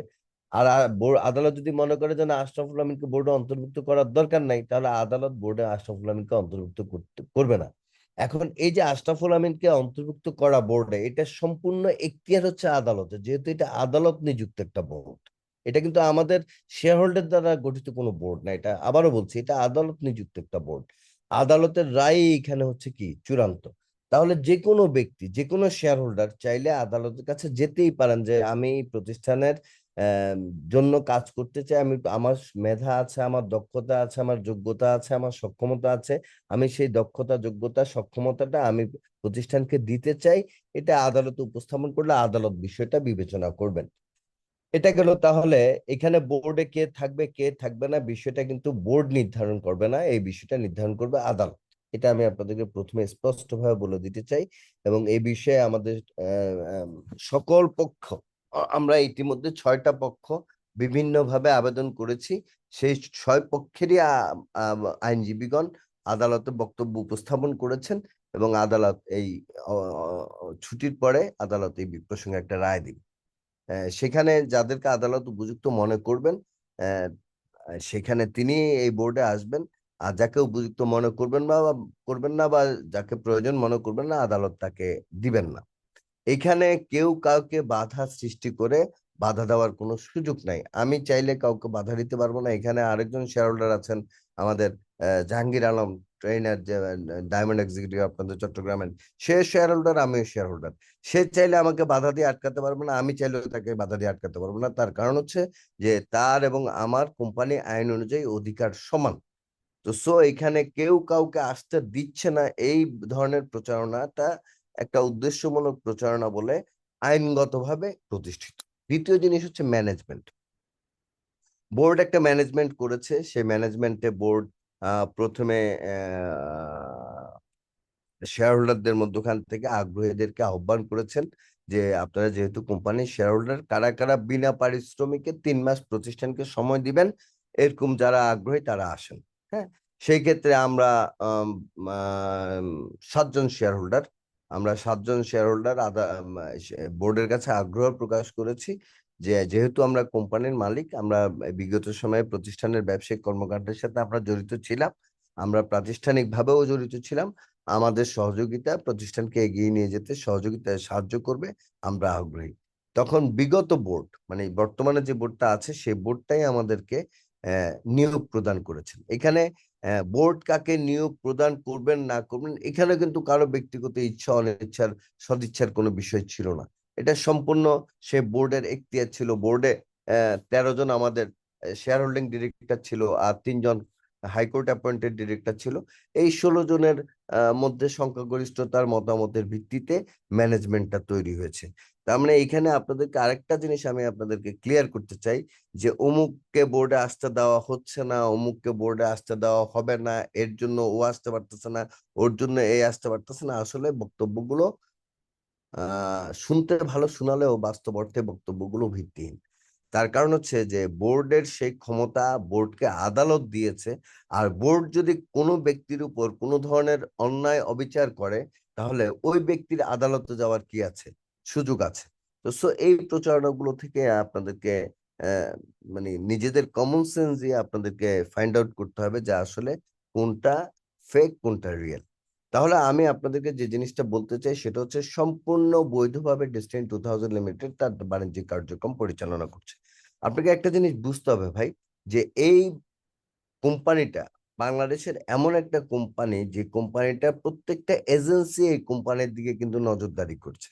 তাহলে আমি আশরাফুল আমিনের একক এমন কোনো ক্ষমতা নাই যে ক্ষমতা দিয়ে আমি সরকারকে বৃদ্ধাঙ্গুলি দেখিয়ে আইন অমান্য করে আমি কোনো কর্মকাণ্ড পরিচালনা করব। সেই সুযোগটা কিন্তু আমাদের নাই, এটা আপনাদেরকে বুঝতে হবে। তো যেহেতু সেই সুযোগটা আমাদের নাই, তাহলে আমরা যে কাজটুকু করছি সেটা সম্পূর্ণ আইনসঙ্গত ভাবেই আমরা করছি। হ্যাঁ, এবং এখানে যদি কোনো আইনের ব্যত্যয় ঘটে অবশ্যই শেয়ার হোল্ডাররা আছেন, তারা আদালতে শরণাপন্ন হবেন। হ্যাঁ, যে এই জায়গায় আইনি ব্যত্যয় হচ্ছে, এই জায়গায় অনিয়ম হচ্ছে, নিঃসন্দেহে আদালত সে বিষয়ে যথাযথ ব্যবস্থা গ্রহণ করবেন। তবে আমি আপনাদেরকে এতটুকু আশ্বস্ত করতে চাই যে ডেস্টিনি 2000 লিমিটেড এখন পর্যন্ত অদ্যাবধি আজকে পর্যন্ত যতটুকু কাজ করেছে সেটা কোম্পানি আইন আমাদের কোম্পানি বেঞ্চের 173/22 যে রায় এবং নির্দেশনা আছে, সেই রায় এবং নির্দেশনার আলোকে পরিচালিত হচ্ছে বা পরিচালনা করা হচ্ছে। এবং আমরা সম্পূর্ণ বৈধভাবে আমাদের বাণিজ্যিক কার্যক্রম পরিচালনা করছি। এবং আমাদের মার্কেটিং প্ল্যানটা 2013 সালের যে মাল্টিলেভেল মার্কেটিং নিয়ন্ত্রণ আইন 2013, সেই আইনের অনুসরণে মার্কেটিং প্ল্যানটা তৈরি করা হয়েছে এবং সেই মার্কেটিং প্ল্যান অনুযায়ী আমরা আমাদের কার্যক্রম পরিচালনা করছি। তো যাই হোক, আমি আমার বক্তব্য আর দীর্ঘায়িত করবো না, আমি আপনাদেরকে এবার সামারি বক্তব্যতে আসতে চাই। সেটা হচ্ছে যে আমাদের এই মাঠ পর্যায়ে বিভ্রান্তিটাকে দূর করার জন্য আমরা একটা উদ্যোগ গ্রহণ করেছি। সেটা হচ্ছে যে আপনারা জানেন যে আমাদের আগে নেট অফিস ছিল, গ্রুপ অফিস ছিল, সিইএম ছিল। হ্যাঁ, বিভিন্ন ভাবে আমরা গ্রুপ মেনটেন করতাম। তো এখন তো অনলাইনের যুগে পৃথিবীর যে কোনো জায়গা থেকে বসেই আপনি অর্ডার করতে পারছেন। তাই আমাদের ওই প্রক্রিয়াগত কাজগুলো করার আর প্রয়োজনীয়তা হচ্ছে না। তাই আমরা আলাদা একটা সাপোর্টিং টিম ডেভেলপ করার পরিকল্পনা করেছি বা সিদ্ধান্ত গ্রহণ করেছি, সেটা হচ্ছে বিজনেস ডেভেলপমেন্ট টিম। এই বিজনেস ডেভেলপমেন্ট টিমই বর্তমান সময়ে নানা ধরনের প্রতিকূল পরিবেশকে অনুকূল পরিবেশে রূপান্তর করবে, মানুষের কাছে সঠিক তথ্যগুলো তুলে ধরবে।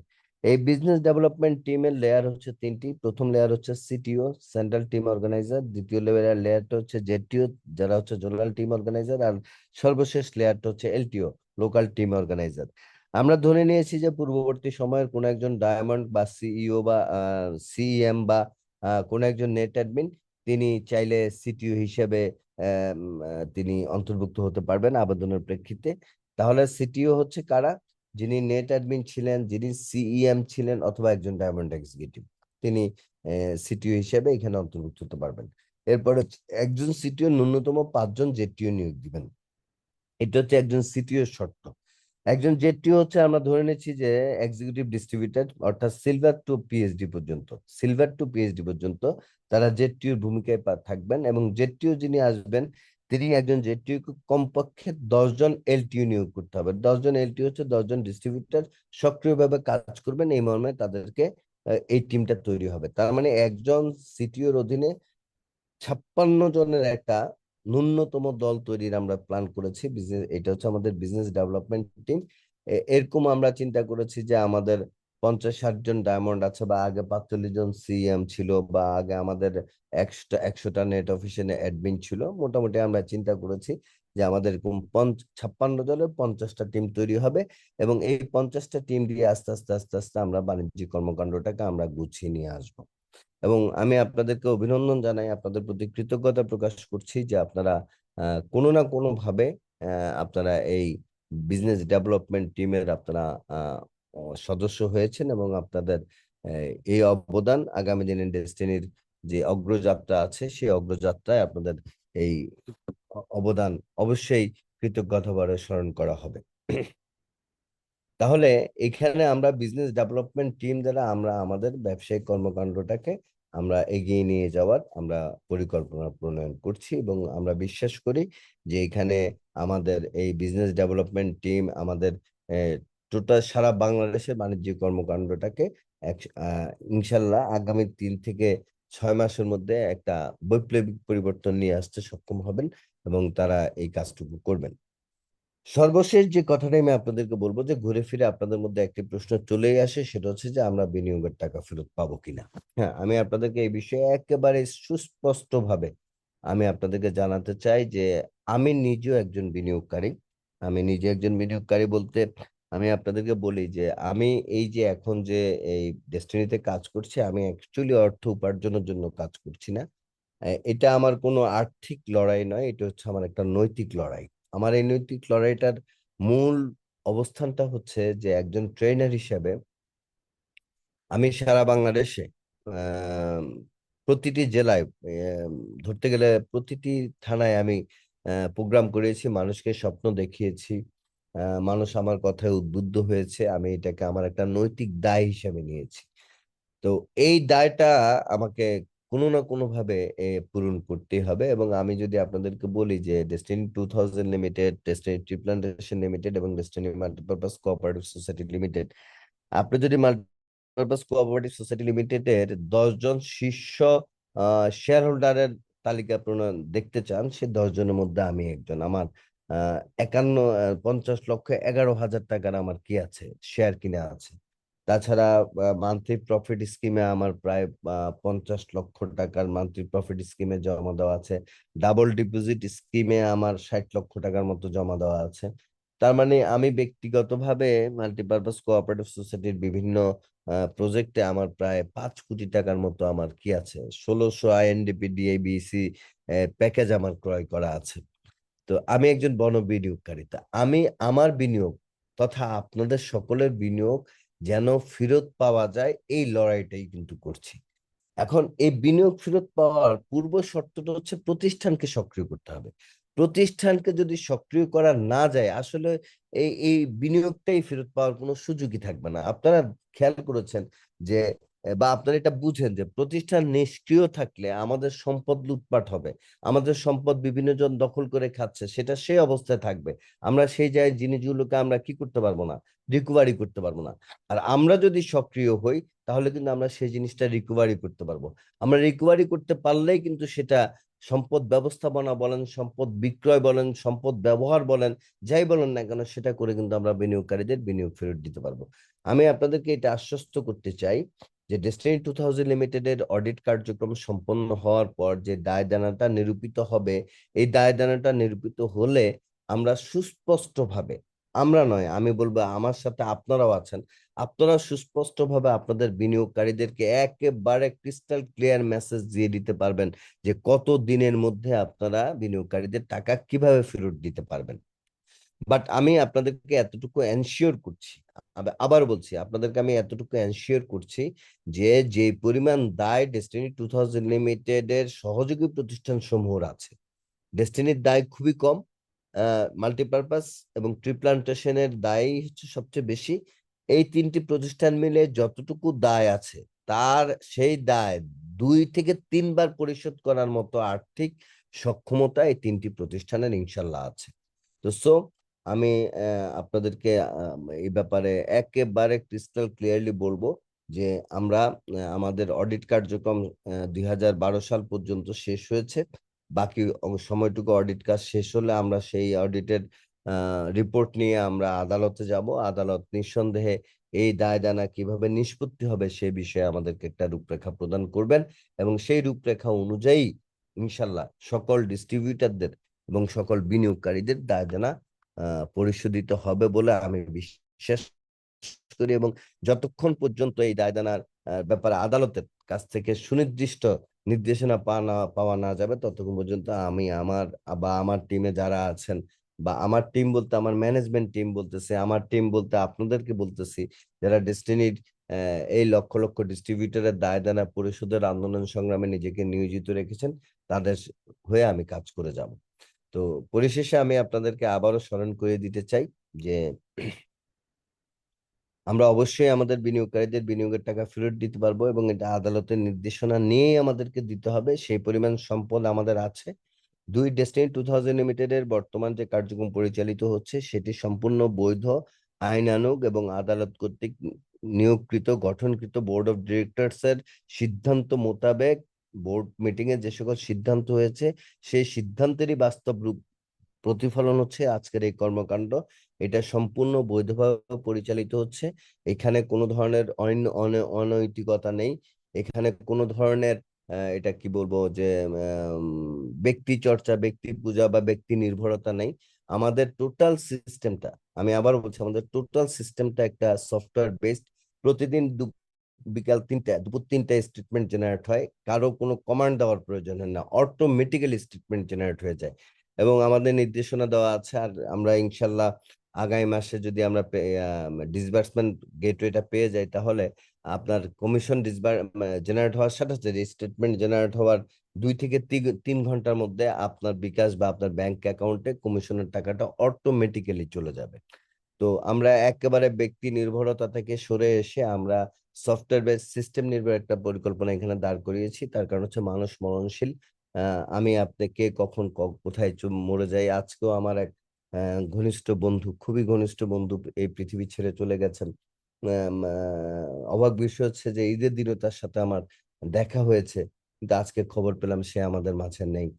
তো আসলে আমরা আম, আমাদের পরকাল বলে একটা কাল আছে। আমরা যারা মুসলমান ধর্মে বিশ্বাসী, আমাদেরকে সেখানে আমাদেরকে জবাবদিহি করতে হবে। সেই জবাবদিহিতাটাকে মাথায় রেখেই কাজ করছি, সততার সাথে, স্বচ্ছতার সাথে, জবাবদিহিতার সাথে এবং বাংলাদেশের আইন অনুসরণ করে আমি এবং আমার টিম আমার কর্মকাণ্ড পরিচালনা করছে।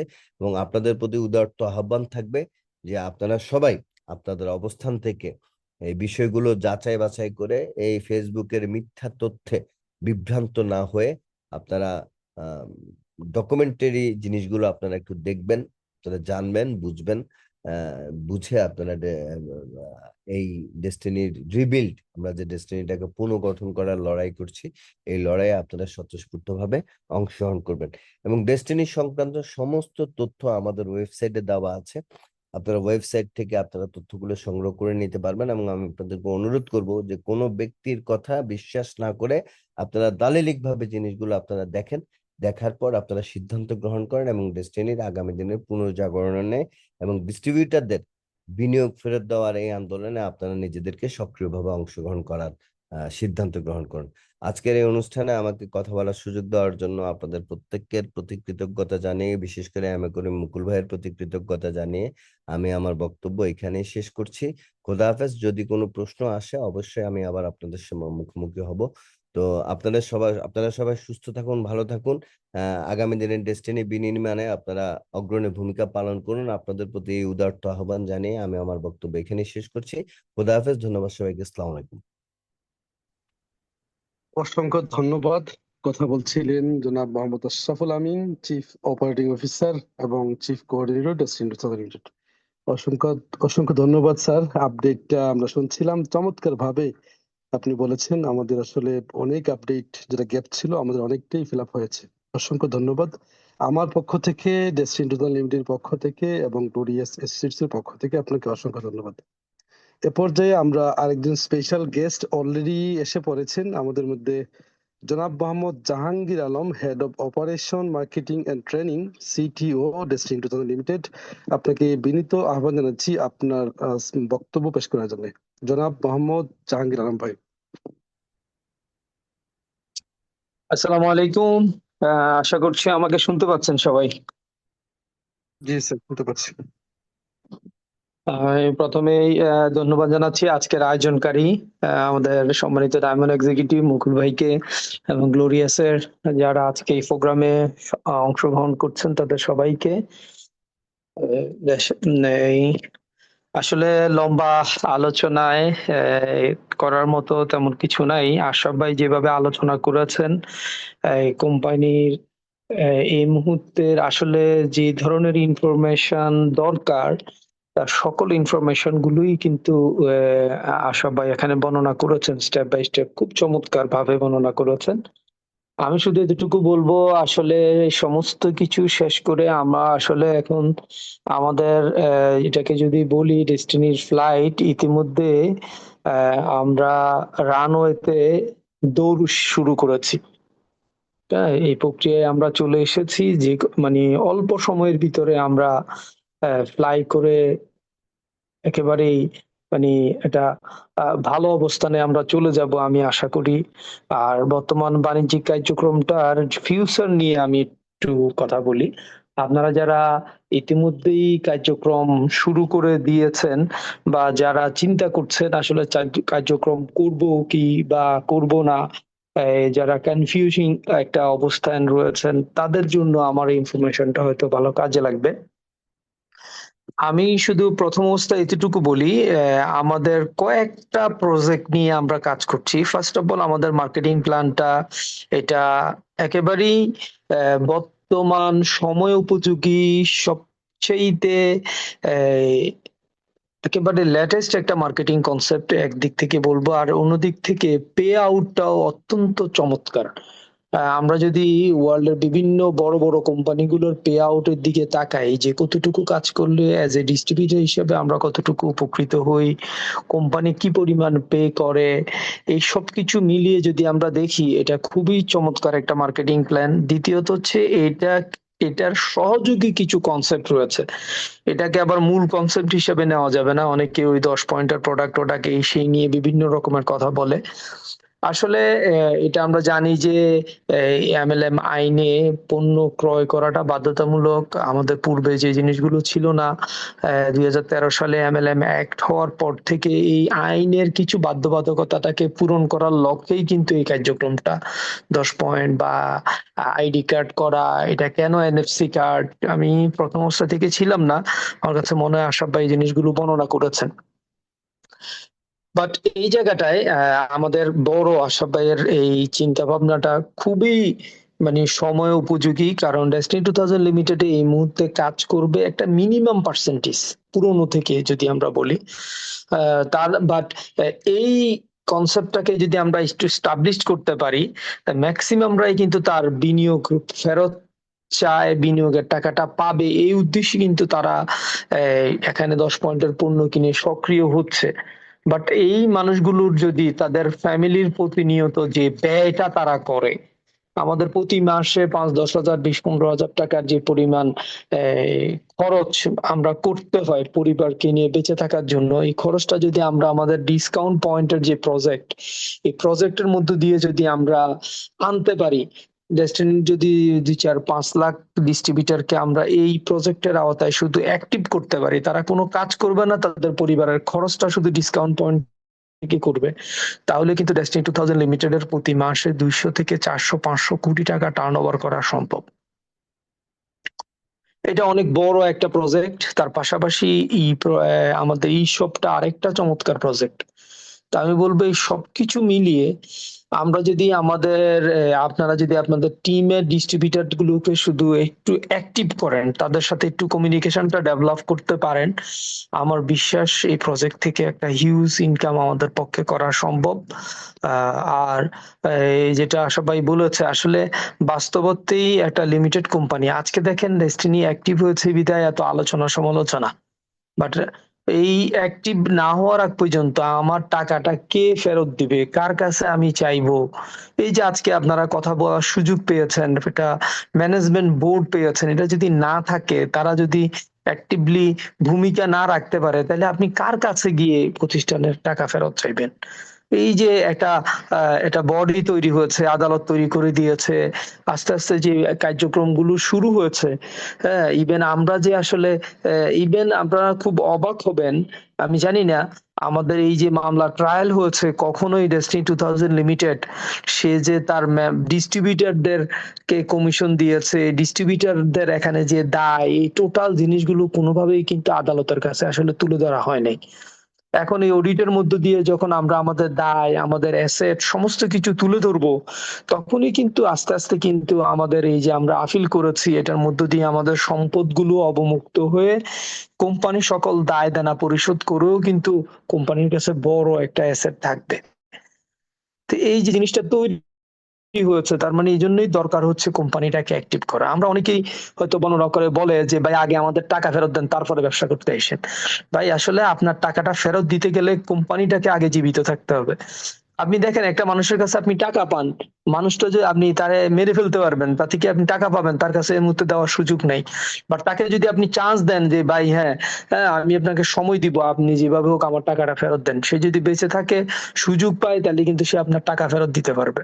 সেই জন্য প্রতিষ্ঠানটাকে টিকিয়ে রাখতে পারলে কিন্তু আপনার পাওনা টাকা আপনি ফেরত পাবেন, এটারও নিশ্চয়তা তৈরি হবে। তো যাই হোক, এই জন্য প্রতিষ্ঠানটাকে টিকিয়ে রাখার উদ্দেশ্যে আমরা প্রত্যেকেই মিনিমাম হইলেও একটা ভূমিকা রাখি। কেউ হয়তো আমরা সক্রিয় কাজ করব, কেউ করব না, বাট কেউ ডিসকাউন্ট পয়েন্ট থেকে কাজ করব, কেউ ইসব থেকে পণ্য, আমরা আমাদের কেনাকাটার এই যে হ্যাবিটসটা, এটা অন্তত আবার ডেস্টিনির ব্যানার থেকে করাটা যদি আমরা প্র্যাকটিস করি, এইটাও কিন্তু কোম্পানি টিকে থাকার জন্য একটা বড় ভূমিকা রাখবে। আর আমি আশা করব যে এই মুহূর্ত থেকে আপনারা যারা অ্যাক্টিভ হবেন, যারা এখন আবার ডেস্টিনিকে নিয়ে পুনরায় স্বপ্ন দেখবেন বা দেখতেছেন, বিদায় কিন্তু আজকে এই সময়টা আপনারা দিচ্ছেন। তো আমার বিশ্বাস এই সময়টা বৃথা যাবে না। আগামী দিনে ডেস্টিনি একটু ভিন্ন ডেস্টিনি হবে। আগামী দিনে ডেস্টিনিকে বাংলার মানুষ একটু ভিন্নভাবে দেখবে। আপনি জানেন, এই যে এত লম্বা বিরতির পর কোম্পানি ফেরত এসছে, এখন গেস্টরা কিন্তু এটাকে পজিটিভলি নেয়। তারা বলে কি, এত বছর পরে কোম্পানি যেতে ফেরত আসছে, তার মানে কোম্পানি স্ট্রেংথ, তার সমস্ত কিছু গুলো কিন্তু একটু ভিন্ন। তো দ্যাটস ওয়াই আমি মনে করি আমরা প্রত্যেকেই আমরা আমাদের জায়গা থেকে আমরা এই ভূমিকাগুলো রাখবো। আগামী দিনে ডেস্টিনির পুনর্জাগরণে, পুনর্গঠনে আমরা ভূমিকা রাখবো। আমাদের সকল মেম্বারদেরকে আমরা ইনফরমেশন এই প্রতিষ্ঠানটা অ্যাক্টিভ হয়েছে, তারা যাতে এই জায়গাগুলোতে ভূমিকা রাখতে পারে। ইভেন আপনি দেখেন, আমার কাছে মনে হয় খুব অল্প সময়, বেশি সময় লাগবে না, দেখবেন যে এই যে টি প্লান্টেশনে আমাদের কাছে সার্টিফিকেট নাই, আমাদের অনেকের কাছে মানি রিসিট নাই, তাহলে আমরা কিভাবে এই জিনিসগুলোকে দাবি করব, স্টাবলিশ করব? তার মানে এই যে এই জায়গাগুলোকে ফেরত পাওয়ার নিশ্চয়তা তৈরি করতে গেলেই কিন্তু দরকার হচ্ছে আমাদের সকল প্রতিষ্ঠানের অ্যাকাউন্টস গুলোকে অ্যাক্টিভ করা। আর ইতিমধ্যেই কিন্তু এই কাজগুলো কিন্তু আমাদের বর্তমান পরিচালনা পর্ষদের মাধ্যমে যে আমাদের ম্যানেজমেন্ট বোর্ডটা, মানে ম্যানেজমেন্ট টোটাল যে পরিচালনা পর্ষদের মাধ্যমে আমাদের যে এই টোটাল ডিপার্টমেন্টটা তৈরি হয়েছে, এই ডিপার্টমেন্টের গুলোর মধ্য দিয়েই কিন্তু এই কাজগুলো কিন্তু আগামী দিনে তৈরি হচ্ছে। ইতিমধ্যে অনেক কাজ আপ টু ডেট হয়ে গেছে। সফটওয়্যারে ঢুকলে আপনারা দেখতেছেন কি পরিমাণ আপ টু ডেট হয়েছে। আপনাদের পর্যায়ের প্যানেলের কাজগুলো অলমোস্ট শেষ, এখন আমাদের ভিতরে অ্যাডমিন প্যানেলের যে সমস্ত কাজগুলো, এগুলোই চলতেছে। তা আমি আশা করব যে এই সব কিছুর প্রতিফলনটা আপনারা অল্প সময়ের মধ্যে দেখবেন। সময় দেওয়ার জন্য অনেক অনেক বেশি ধন্যবাদ, এবং আপনাদের সবার প্রতি কৃতজ্ঞতা। মুকুল ভাই সহ এখানে সকল সিনিয়র অনার পিএইচডি রা আছেন, বিভিন্ন লেভেলের লোকজন আছেন। সবাইকে বলবো প্রতি শুক্রবারে আমাদের অফিসের সেমিনার হচ্ছে, আমরা ট্রেনিংটা অ্যাক্টিভ করব ইনশাআল্লাহ। প্রতি শুক্রবারে সেমিনার, ট্রেনিং এগুলো চলবে। আস্তে আস্তে এটা শিডিউল হয়ে যাবে আমাদের বিভিন্ন জেলা পর্যায়ে বিভিন্নভাবে। এইগুলো সিটিউটদের মাধ্যমে এখন নতুন নতুন প্রোগ্রামগুলো আমরা ডিজাইন করব ইনশাআল্লাহ। আর যে যারাই ঢাকার আশেপাশে আছেন, আপনারা অন্তত শুক্রবারের দিনটা অফিসে আসেন, এই বিজনেস কনসেপ্টটা মানে পূর্ণাঙ্গ ভাবে একটু দেখেন। যদিও আশাফ ভাই বর্ণনা করছে কিছুটা, এটা ইতিমধ্যে আপনাদেরও বিভিন্ন রকমের সেমিনার হয় আমি জানি, মুকুল ভাইয়ের সাথে আমার শেয়ারিং হয়। তো আমি আশা করব প্রত্যেকে আসবেন, এই আমন্ত্রণ জানিয়ে আমাকে কথা বলার সুযোগ দেওয়ার জন্য সবার কাছে কৃতজ্ঞতা জানিয়ে শেষ করছি। আসসালামু আলাইকুম রহমতুল্লাহি ওয়া বারাকাতুহু। ওয়ালাইকুম আসসালাম। অসংখ্য ধন্যবাদ জনাব মোহাম্মদ জাহাঙ্গীর আলম স্যারকে, head of operation marketing and training, CTO, Destiny 2022। তো এ পর্যায়ে আসলে যেহেতু সময় খুবই কম, আমরা শেষ পর্যায়ে চলে যেতে চাই। তবে তার আগে আসলে একটা হ্যান্ড রাইজ নামছে না, আমি একটু আসলে সবার কাছে একটু ক্ষমা চেয়ে নিচ্ছি। ওনার প্রশ্নটা আমরা শুনতে চাই। জি, ডক্টর আনোয়ার স্যার, আপনার কোয়েশনটা করার জন্য আমি আপনাকে আনমিউট অপশন দিয়েছি। জি, ডক্টর আনোয়ার ভাই।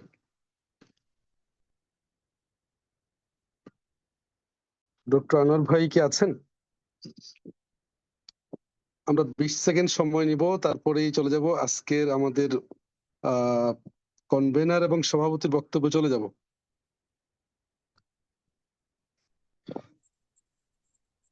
শোনা জি যাচ্ছে? জি, ক্লিয়ার শোনা যাচ্ছে। জি বলুন। এখন আমরা ধরেন আজকে 12 থেকে 13 বছর আমরা এই ভোগান্তির ভিতরে আছি। তো আজকে হয়তো আমি আমাদেরকে দেশও ছাড়তে হয়েছে। আমি মালয়েশিয়ায় এখন বর্তমানে। তো আমরা প্রথমত দোষ কাকে দেব, সরকারকে না রফিকুল আমিন স্যার, আশরাফুল আমিন স্যার, তাদের দুই বাপ্পুকেও দোষ দেব? কার? আমরা বক্তব্য আজকে শুনলাম কিছুটা আপনার হচ্ছে আশরাফুল আমিন স্যারের, আর এর আগে শুনেছি রফিকুল আমিন স্যারের। তাদের চাচা ভাইফো দুইজনের ভিতরে দ্বন্দ্ব।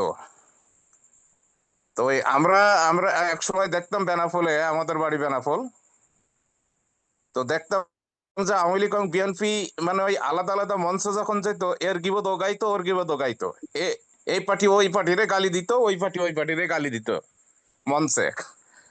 আবার যখন ওই যে কোনো অনুষ্ঠান হইতো, তখন রাত্রে বিরিয়ানি আবার ভাগাভাগি করে আওয়ামী লীগ বিএনপি দুইটাই আবার ভাগাভাগি করে খাইতো বিরিয়ানি। তা এখন আশরাফুল আমিন সাহেব এবং রফিকুল আমিন সাহেব বাড়িতে আবার দুই বাপ্পু একসাথে বিরিয়ানি খাচ্ছে কিনা, আর যত ভোগান্তি আমরা ভুগছি কিনা সারা দেশের জনগণ, এটাও একটা আমাদের সন্দেহ হয়। আর এখন আমরা দেখছি ডেস্টিনির ভিতরে দুইটা দল। এখন আমরা কোনটার দিকে যাব? আশরাফুল আমিনের সাইডে যাব না রফিকুল আমিনের সাইডে যাব, যে আমাদের পাওনাগুলো পাওয়ার জন্য, বা আমরা ব্যবসা করতে চাই, তা আমরা ব্যবসাটা কোন লাইনে যেয়ে করব? আশরাফুল আমিনের সাইটে না রফিকুল আমিনের সাইটে? আর তারা দুই বাপ্পু কি মিল হবে, এক হবে? এক হয়ে কি ডেস্টিনি চালু করবে? এ ওর দোষ দিচ্ছে, ওর দোষ দিচ্ছে, দোষ দিয়ে এ বলছে আমার হাতকে শক্ত করো, ও বলছে আমার হাতকে শক্ত করো। মানে সে রাজনীতির মতো, রাজনীতির ইয়েতে একজন কয় যে অমুক নেতার হাতকে শক্ত করেন, আর এক পার্টির নেতা বলছে আমার হাতকে শক্ত করেন। এ বলছে আমার হাত শক্ত করেন, ও বলছে আমার হাত শক্ত করেন। এখন আমরা কার হাত শক্ত করব? হ্যাঁ, এই আর বেশি কিছু বলতে চাই না, এর উত্তর চাই আর কি। অসংখ্য ধন্যবাদ। আমি প্রশ্নের আনসারে আমি চলে যাব আমাদের আজকের আশরাফুল আমিন স্যারের কাছে। স্যার, এ বিষয়ে আপনার পরামর্শ, আনসার চাচ্ছিলাম। আশরাফ ভাই হয়তো অন্য কোন লাইনে আছে কিনা আমি জানি না, বাট যিনি প্রশ্ন করেছেন আমি একটু জি জি বলুন। জি জি আসলে মেইনলি বিষয়টা ভাই যেভাবে কথাটা বলেছেন, এখানে আসলে আমি ব্যক্তিগতভাবে যেটা মনে করি, যেটা হচ্ছে যে আসলে এখানে দুটো পক্ষ ব্যক্তিগত আসলে এরকম বিষয় না। যেন আশরাফ ভাই কখনোই তো এখানে মেইনলি হচ্ছে যে প্রতিষ্ঠান। এখন আহ, যিনি প্রতিষ্ঠানটাকে কে লিড দিচ্ছে, আসলে প্রাতিষ্ঠানিক প্রতিষ্ঠানটাকে কে ধরে রাখতেছে। এখন আমরা যদি মনে করি এটা ব্যক্তিগত দ্বন্দ্ব, আসলে ব্যাপারটা ব্যক্তিগত কোনো দ্বন্দ্বের পর্যায়ে না, কিন্তু যদিও জিনিসটাকে বিভিন্নভাবে নেওয়া হয়েছে। আর আমি অ্যাজ এ ডিস্ট্রিবিউটর হিসেবে যদি আমি চিন্তা করি, তাহলে আমি তো চাইবো যে আমার প্রতিষ্ঠানটাকে আমি টিকিয়ে রাখতে। এখানে কোনো একজন ব্যক্তি, আজকে হারুন সাহেব পৃথিবী থেকে চলে গেছেন, আমিন ভাইও একসময় চলে যাবেন, হ্যাঁ, আশরাফ ভাইও চলে যেতে পারে, তাহলে প্রতিষ্ঠানটাকে টিকিয়ে রাখতে হবে প্রাতিষ্ঠানিক দিক থেকে। তো এই জন্য এখন আমরা এখানে কোনো দলের কথা না, আমি আশরাফুল আমিনকে কেন সাপোর্ট করব, রফিকুল আমিনকে কেন সাপোর্ট করবো, আমি সাপোর্ট করব হচ্ছে কোম্পানিটাকে। আমার বিনিয়োগ কিন্তু কোনো ব্যক্তির কাছে না, প্রতিষ্ঠানের কাছে। তাহলে প্রতিষ্ঠানটাকে যদি আমরা টিকিয়ে রাখি, তাহলে সামনের দিকে কিন্তু আমরা আগে যেতে পারবো। আজকে আশরাফ ভাই হয়তো ডেসটিনি 2000 লিমিটেডের বোর্ডের পরিচালনার পর্ষদের পক্ষে উনি কাজ করেন, হ্যাঁ, বাট উনি যদি আজকে এখান থেকে পদত্যাগ করে চলে যায়, কোম্পানি কি বন্ধ হয়ে যাবে? না, প্রতিষ্ঠানটা তো প্রতিষ্ঠানের ধারাবাহিকতায় চলবে। তো এই জন্য আমি মনে করি আশরাফ ভাই যদি থাকতেন, উনি হয়তো আরো ভালো আলোচনা করতেন। বাট দ্বন্দ্বটাকে মানে কে কিভাবে প্রতিষ্ঠিত করতেছে, কে প্রতিষ্ঠানকে লিড দিচ্ছে, কে ব্যক্তিগতভাবে জিনিসগুলোকে সামনে তুলে আনতেছে, তো এটা যদি আমরা বিবেচনা করতে পারি, তাহলে আমার কাছে মনে হয় উত্তরগুলো আপনাদের কাছে খুবই স্পষ্ট হবে, একদমই ক্লিয়ারলি আপনারা বুঝতে পারবেন যে আসলে বিষয়টা কি হচ্ছে। এখন যারা প্রতিষ্ঠানটাকে টিকিয়ে রাখতে চায় না, এখন তারা বা ডেস্টিনির পক্ষে কথা বলেন, তো এটা তো আসলে বিষয়টা কেমন জানি মানে ব্যতিক্রম হচ্ছে আর কি। তো যাই হোক, তারপরে আমি ভাইকে বলবো যে আপনি আপনার বিবেক দিয়ে দেখেন আসলে ডেস্টিনি 2000 লিমিটেড এই মুহূর্তে এই প্রতিষ্ঠানটাকে অনেকেরই কিন্তু আইনি প্রক্রিয়ায় সমস্যা থাকার কারণে তারা চাইলেও কিন্তু প্রতিষ্ঠান পরিচালনায় আসার তাদের কোনো সুযোগ নেই। আমি ক্লিয়ারলি বলি, যেমন আমিন ভাইও কিন্তু এই মামলায় বহু আগে উনি পক্ষ, এখন আদালত কিন্তু কোনোভাবে ওনাকেও কিন্তু আদালত যদি ওনাকে এই কোম্পানিতে পরিচালনা পর্ষদে আসার সুযোগ দেন, এখানে আমাদের কিন্তু কারোরই কিন্তু এখানে বাধা দেওয়ার কিচ্ছু নেই। হ্যাঁ, বাট এখানে মেইনলি যেহেতু এই মুহূর্তে প্রতিষ্ঠানটা পরিচালিত হচ্ছে আদালতের রায়ের মধ্য দিয়ে, তো দ্যাটস ওয়াই এখানে বাইরে যদি কেউ বলে হ্যাঁ আমাকে আসতে দিচ্ছে না, আমাকে ঢুকতে দিচ্ছে না, আসলে বিষয়টা কিন্তু এখানে ব্যক্তিগত না, বাট প্রকাশটা এমন ভাবে করা হচ্ছে মনে হয় যেন এখানে ব্যক্তিগতভাবে আশরাফ ভাই হয়তো অন্য কাউকে আটকায় রাখতেছে যে না আপনাকে আসতে দিব না, ব্যাপারটা কিন্তু এরকম না। হ্যাঁ, তো ধন্যবাদ। আরো ডিটেলস হয়তো বললে তখন আপনার কাছে আরো ক্লিয়ার হতো, বাট আমরা আরো কেউ কোনো ব্যক্তির পক্ষে না, আমরা কোম্পানির পক্ষে, আমরা প্রতিষ্ঠানটাকে বাঁচাতে চাই। প্রতিষ্ঠানের কাছে আমাদের দায় দেনা, আজকে যত সম্পদ যা কিছু আছে এগুলো কোনোটাই কিন্তু রফিকুল আমিনের না, কোনোটা আশরাফুল আমিনের না, এটা হচ্ছে প্রতিষ্ঠানের সম্পদগুলো, প্রতিষ্ঠানের। ধন্যবাদ। ধন্যবাদ আসসালামু জাহাঙ্গীর। আলাইকুম। আমি আসলে ওই যে মুফাদ্দল সাহেবের একটা মিটিং ছিল, সেখানে অ্যাটেন্ড করছি, যার কারণে আমি কথা হ্যাঁ না, বলতে আমি পারছি। এটা বুঝতে পারছি, এই জন্যই আমি কথা বলছিলাম। জি। দেখ, আমি এই বিষয়টা আর একটু ক্লিয়ার করি। প্রথমত হচ্ছে যে একটা লিমিটেড কোম্পানির আপনারা যদি আইন জানেন, আইন দেখেন, তাহলে সেখানকার মালিক হচ্ছে ওই কোম্পানির শেয়ার হোল্ডাররা। আমরা এই কোম্পানির মূলত সেকেন্ড জেনারেশন। আমাদের ফার্স্ট জেনারেশন হচ্ছে জনাব মোহাম্মদ রফিকুল আমিন, মোহাম্মদ হোসেন, গোফরানুল হক, সাইদুর রহমান, মেজবাউদ্দিন স্বপন, এই পাঁচজন হচ্ছেন আমাদের ফার্স্ট জেনারেশন। হ্যাঁ, আমরা হচ্ছে অ্যাকচুয়ালি সেকেন্ড জেনারেশন। এই আমাদের 49 জন শেয়ার হোল্ডারের মধ্যে বিগত ম্যানেজমেন্টে বর্তমান সময়ের আমরা যারা যারা এই বর্তমান ম্যানেজমেন্টে আছে, এর মধ্যে এক দুইজন ব্যক্তি আছেন যারা বিগত ম্যানেজমেন্টে কাজ করেছেন।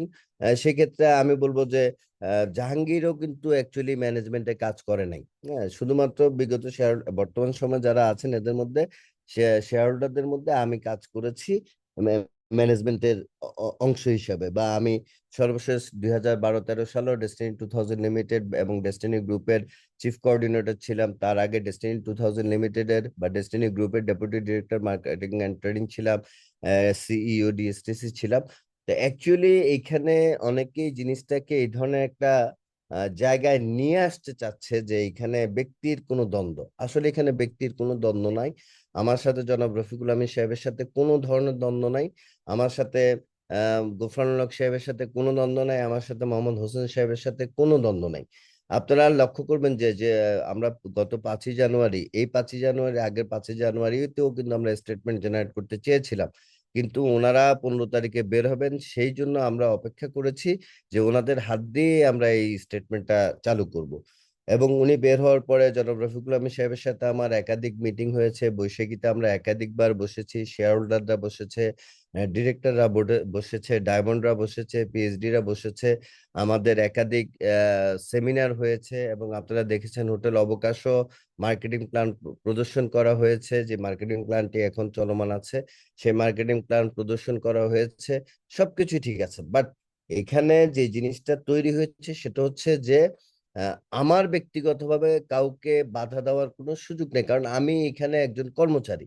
বরং এখানে আপনারা বলতে পারেন যে আমি আমাদের বোর্ড পরিচালক যারা আছেন, ধরেন আমাদের এখানে সাইফুল আলম রতন বোর্ড পরিচালক আছেন, জাকির কিস্তু বোর্ড পরিচালক আছেন, বা কামরুল হাসান বোর্ড পরিচালক আছেন, বা আরো 13 জন যে বোর্ড পরিচালক আছেন, আমি তাদের অধীনস্থ একজন কর্মচারী বা কর্মকর্তা।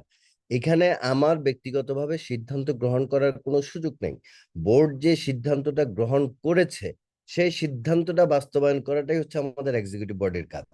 আর এখানে আমি আপনাদেরকে আরেকটি কথা একবারে স্পষ্টভাবে জানিয়ে দিই, এবং আপনারা চাইলে সে ডকুমেন্টস আমি আপনাদেরকে দেখাতে পারবো, যে আমাদের 103তম বোর্ড সভায় জনাব মোহাম্মদ রফিকুল আমিনকে ম্যানেজমেন্টের সিইও অথবা এমডি হিসেবে নিয়োগদানের ব্যাপারে প্রস্তাবনা দেওয়া হয়, এবং আমরা সেই প্রস্তাবনার ব্যাপারে বিশদ আলোচনা করি, এবং আমরা কেউ এটার বিরোধিতা করিনি। এবং সভা শেষে আমাদের বোর্ড চেয়ারম্যান সিদ্ধান্ত নেন যে মোহাম্মদ রফিকুল আমিন সাহেবের আইন যে তিনি যে আইনিভাবে এই কাজটা করার জন্য সক্ষম ডেস্টিনি 2000 লিমিটেডে, সেই সক্ষমতাটার কাগজপত্র তিনি প্রদান করলে তা সেই বিষয়টা বিবেচনা করা হবে। এবং অদ্যাবধি তিনি যে সক্ষম সেই বিষয়টা কিন্তু তিনি ডেস্টিনি 2000 লিমিটেডের বোর্ড বরাবর উনি উপস্থাপন করেননি বিধায় কিন্তু তার নিয়োগ প্রক্রিয়াটা ডেস্টিনি 2000 লিমিটেডে সম্পন্ন হয়নি। অথচ সেম একই ব্যক্তি প্রশান্ত ভূষণ বড়ুয়া জনাব মোহাম্মদ রফিকুল আমিন সাহেবকে কিন্তু বৈশাখী বোর্ডে তিনি কিন্তু বৈশাখীর এমডি হিসাবে নিয়োগ দিয়েছেন এবং একই দিন তিনি রফিকুল আমিন সাহেব বৈশাখীর এমডি হিসাবে নিয়োগপ্রাপ্ত হয়েছেন এবং আমি ডেস্টিনি 2000 লিমিটেডের সিওও, আমার উপরের পোস্ট হচ্ছে সিইও, চিফ এক্সিকিউটিভ অফিসার কিন্তু আমার ঊর্ধ্বতন পোস্ট, সেই পোস্টটা কিন্তু খালি আছে। হ্যাঁ, সেখানে কাউকে নিয়োগ দেওয়া হয়নি, আমাকে সিও হিসেবে নিয়োগ দেওয়া হয়েছে এবং রফিকুল আমিন সাহেবকে বৈশাখী মিডিয়া লিমিটেডের এমডি হিসেবে নিয়োগ দেওয়া হয়েছে। কারণ বৈশাখীতে তিনি প্রমাণ করতে সক্ষম হয়েছেন যে তিনি বৈশাখীর কোনো কর্মকাণ্ডের দ্বারা তিনি কোনো ধরনের আইনি প্রতিবন্ধকতায় নেই। তো এখন এইখানে যে জিনিসটা হচ্ছে বা যে জিনিসটা প্রচার করা হচ্ছে, আমি আপনাদেরকে বলবো যে আইনিভাবে রফিকুল আমিন সাহেবের যদি কোনো বাধা না থাকে, আদালত যদি তাকে দায়িত্বপ্রাপ্ত করে, অবশ্যই তিনি ডেস্টিনি 2000 লিমিটেডের দায়িত্বশীল পোস্টে আসবেন এবং সেই পোস্ট নিঃসন্দেহে এমডি বা সিইও ওই পর্যায়ের পোস্ট হবে। আপনারা এখানে অনেকে হয়তো গুলিয়ে ফেলেন যে আমি হয়তো ওনার পোস্ট দখল করে আছি। নেভার এভার নেভার, আমি কখনো ওনার পোস্ট দখল করে নেই। বরং উনি যখন কারাগারে যান, উনি আমাকে যে পোস্টটা দিয়েছিলেন 2012 সালে, যে চিফ কোঅর্ডিনেটর 35টা কোম্পানির আমাকে তিনি প্রদান করেছেন। আমি কিন্তু সেই জায়গা থেকে 2013 সালে রিজাইন করেছি। সো এই বিষয়ে যে মাঠ ঘোলাটা করা হচ্ছে এটা কিন্তু আসলে সঠিক নয়। আমি আপনাদেরকে এই জিনিসটা একবার স্পষ্ট করতে চাই। আইনি কোনো বাধা না থাকলে আগামী এই ভ্যাকেশনের পর কোর্টে যদি রফিকুল আমিন সাহেবকে এমডি হিসেবে নিয়োগ দেয়, কারো বাধা দেওয়ার কোনো সুযোগ নাই। আর একটা জিনিস আপনাদেরকে বুঝতে হবে যে রফিকুল আমিন সাহেবের সাথে বিরোধিতা করার কোনো কারণ আমার থাকতে পারে না। কারণ পারিবারিক ভাবে উনি আমার চাচা, উনিও শেয়ার হোল্ডার, আমিও শেয়ার হোল্ডার। নেক্সট জেনারেশনের ক্ষমতায়ন যদি হয়, অটোমেটিক্যালি ক্ষমতার পালাবর্তনে আমার একটা, যেহেতু বিগত ম্যানেজমেন্টও আমি ছিলাম, আমার একটা গুরুত্বপূর্ণ অবস্থান লাগবে, তাহলে আমার এখানে লড়াই করার দরকারটা কি? এগুলো হচ্ছে আসলে কিছু কল্প কাহিনী আছে, আবার আভ্যন্তরীণ কিছু বিষয় আছে যেগুলো আসলে আপনাদের সাথে আলোচনা না করাই শ্রেয়। সেই বিষয়গুলোর কারণে আসলে জিনিসটা হচ্ছে। তো পরিশেষে আমি আপনাদেরকে এই প্রসঙ্গ বলবো যে আমরা আসলে ডেস্টিনি 2000 লিমিটেডের যে কার্যক্রমটা পরিচালনা করছি সেটা আদালত কর্তৃক নিযুক্ত বোর্ডের নির্দেশনা অনুযায়ী করছি। বোর্ড যখন যে ধরনের সিদ্ধান্ত গ্রহণ করবেন, আমরা সেই সিদ্ধান্তটাকে বাস্তবায়ন করব। এর বাইরে যাওয়ার ক্ষমতা আমার নাই, এই মুহূর্তে নাই। ভবিষ্যতে বোর্ডে আমি অন্তর্ভুক্ত হতে পারলে নীতি নির্ধারণের ক্ষেত্রে আমি হয়তো ভূমিকা রাখতে পারবো। তখন আমার ভূমিকা নিয়ে আপনারা মানে প্রশ্ন করতে পারেন বা প্রশ্ন তুলতে পারেন। যেহেতু এই মুহূর্তে আমি সিদ্ধান্ত গ্রহণকারী নই, আমি সিদ্ধান্ত বাস্তবায়নকারী, তাহলে আমি গৃহীত সিদ্ধান্তটাকে আমি কি করছি, আমি বাস্তবায়ন করছি। তো আশা করি আমার কথা থেকে আপনারা জিনিসটা ক্লিয়ার হয়েছেন। ধন্যবাদ। আর কারো কোনো প্রশ্ন থাকলে করতে পারেন। আহ অসংখ্য ধন্যবাদ স্যার। আসলে আমাদের সময়টা প্রায় 2 ঘন্টা হয়ে যাচ্ছে। আপনাকে অসংখ্য ধন্যবাদ। জাহাঙ্গীর স্যারকে অসংখ্য ধন্যবাদ স্যার। আমরা যথাযথ উত্তর পেয়েছি। যে আসলে প্রশ্ন করার কারণেই কিন্তু অনেকের মনের ভিতরের প্রশ্ন, মানে সুপ্ত যে প্রশ্নটা, এর আনসার আমরা অনেকেই পেয়েছি। অসংখ্য ধন্যবাদ আবার আপনাকে। তো আমরা আসলে শেষ করতে চাই আজকের সেশনটা। সবাইকে অসংখ্য ধন্যবাদ। আজকের প্রোগ্রামের কনভেনার এবং সভাপতি আজকের সমাপনী বক্তব্য নিয়ে আসবেন জনাব M A Karim Mukul sir, president glorious estates এবং ডায়মন্ড এক্সিকিউটিভ এবং সিটিও ডেস্টিনি 2000 লিমিটেড। বিনীত আহ্বান জানাচ্ছি আজকের সেশনের সমাপনী বক্তব্য নিয়ে আসার জন্য এম এ করিম মুকুল স্যারকে। বিসমিল্লাহির রহমানির রহিম। আসসালামু আলাইকুম ওয়া রাহমাতুল্লাহি ওয়া বারাকাতুহু। ঈদ মুবারক। প্রথমত ঈদের শুভেচ্ছা জানাই এবং মহান স্বাধীনতা দিবস এবং গ্লোরিয়াসের 18তম প্রতিষ্ঠা বার্ষিকী একসাথে 3টা জিনিস একসাথে পেয়েছি এবং আপনারা যারা উপস্থিত হয়েছেন আজকের প্রোগ্রামটা অলংকৃত করেছেন। এক কথায় যদি বলে যে আপনাদের উপস্থিতিটাই কিন্তু আজকের প্রোগ্রামটা খুবই সৌন্দর্যবর্ধন হয়েছে এবং আমি ধন্যবাদ জানাই এবং কৃতজ্ঞতা প্রকাশ করি আজকের প্রোগ্রামের আমাদের চিফ গেস্ট জনাব মোহাম্মদ আশরাফুল আমিন এবং জাহাঙ্গীর আলম ভাই এবং শহীদুল হক বাবু ভাই। আমরা দীর্ঘক্ষণ এবং আমরা যারা উপস্থিত এখানে হয়েছি অনেকগুলো তথ্য আমরা পেয়েছি যেটা আমাদের প্রত্যেকেরই জানার দরকার ছিল, আমরা জেনেছি। বর্তমান প্রেক্ষাপটে আলহামদুলিল্লাহ ডেস্টিনি আমাদের জন্য একটা বিশাল একটা আশীর্বাদ যদি বলি। ডেস্টিনি যে সিআইডি আমাদের একটা সম্পদ, প্রত্যেকের যদি বলি একটা সম্পদ এটিকে আমরা কিভাবে কাজে লাগাতে পারি এবং আমরা কিভাবে এখান থেকে সুন্দরভাবে আগের মতন আমরা ফিরে আসতে পারি, অনেকগুলো গাইডলাইন আমাদেরকে দিয়েছেন। এগুলো কার্যক্রম আমরা ইনশাল্লাহ অলরেডি কিছুটা করছি। যারা এখানে আজকে নতুন বা আছেন বা তাদেরকে বলবো, আমরা প্রতিদিনই প্রায় রাত 10টায় আমরা যে তথ্য হালনাগাদ যেটা এটা আমরা করে থাকি, বিশেষ করে আমাদের জুমেই করে থাকি। পাশাপাশি আমাদের যেটা সিআইডি অ্যাক্টিভেশন বলি, আমাদের যে এনএফসি কার্ডের বিষয় বলি, আমাদের যে টেকনিক্যাল যে কাজগুলো বলি, এগুলো নিয়ে কিন্তু আমাদের কার্যক্রম চলছে।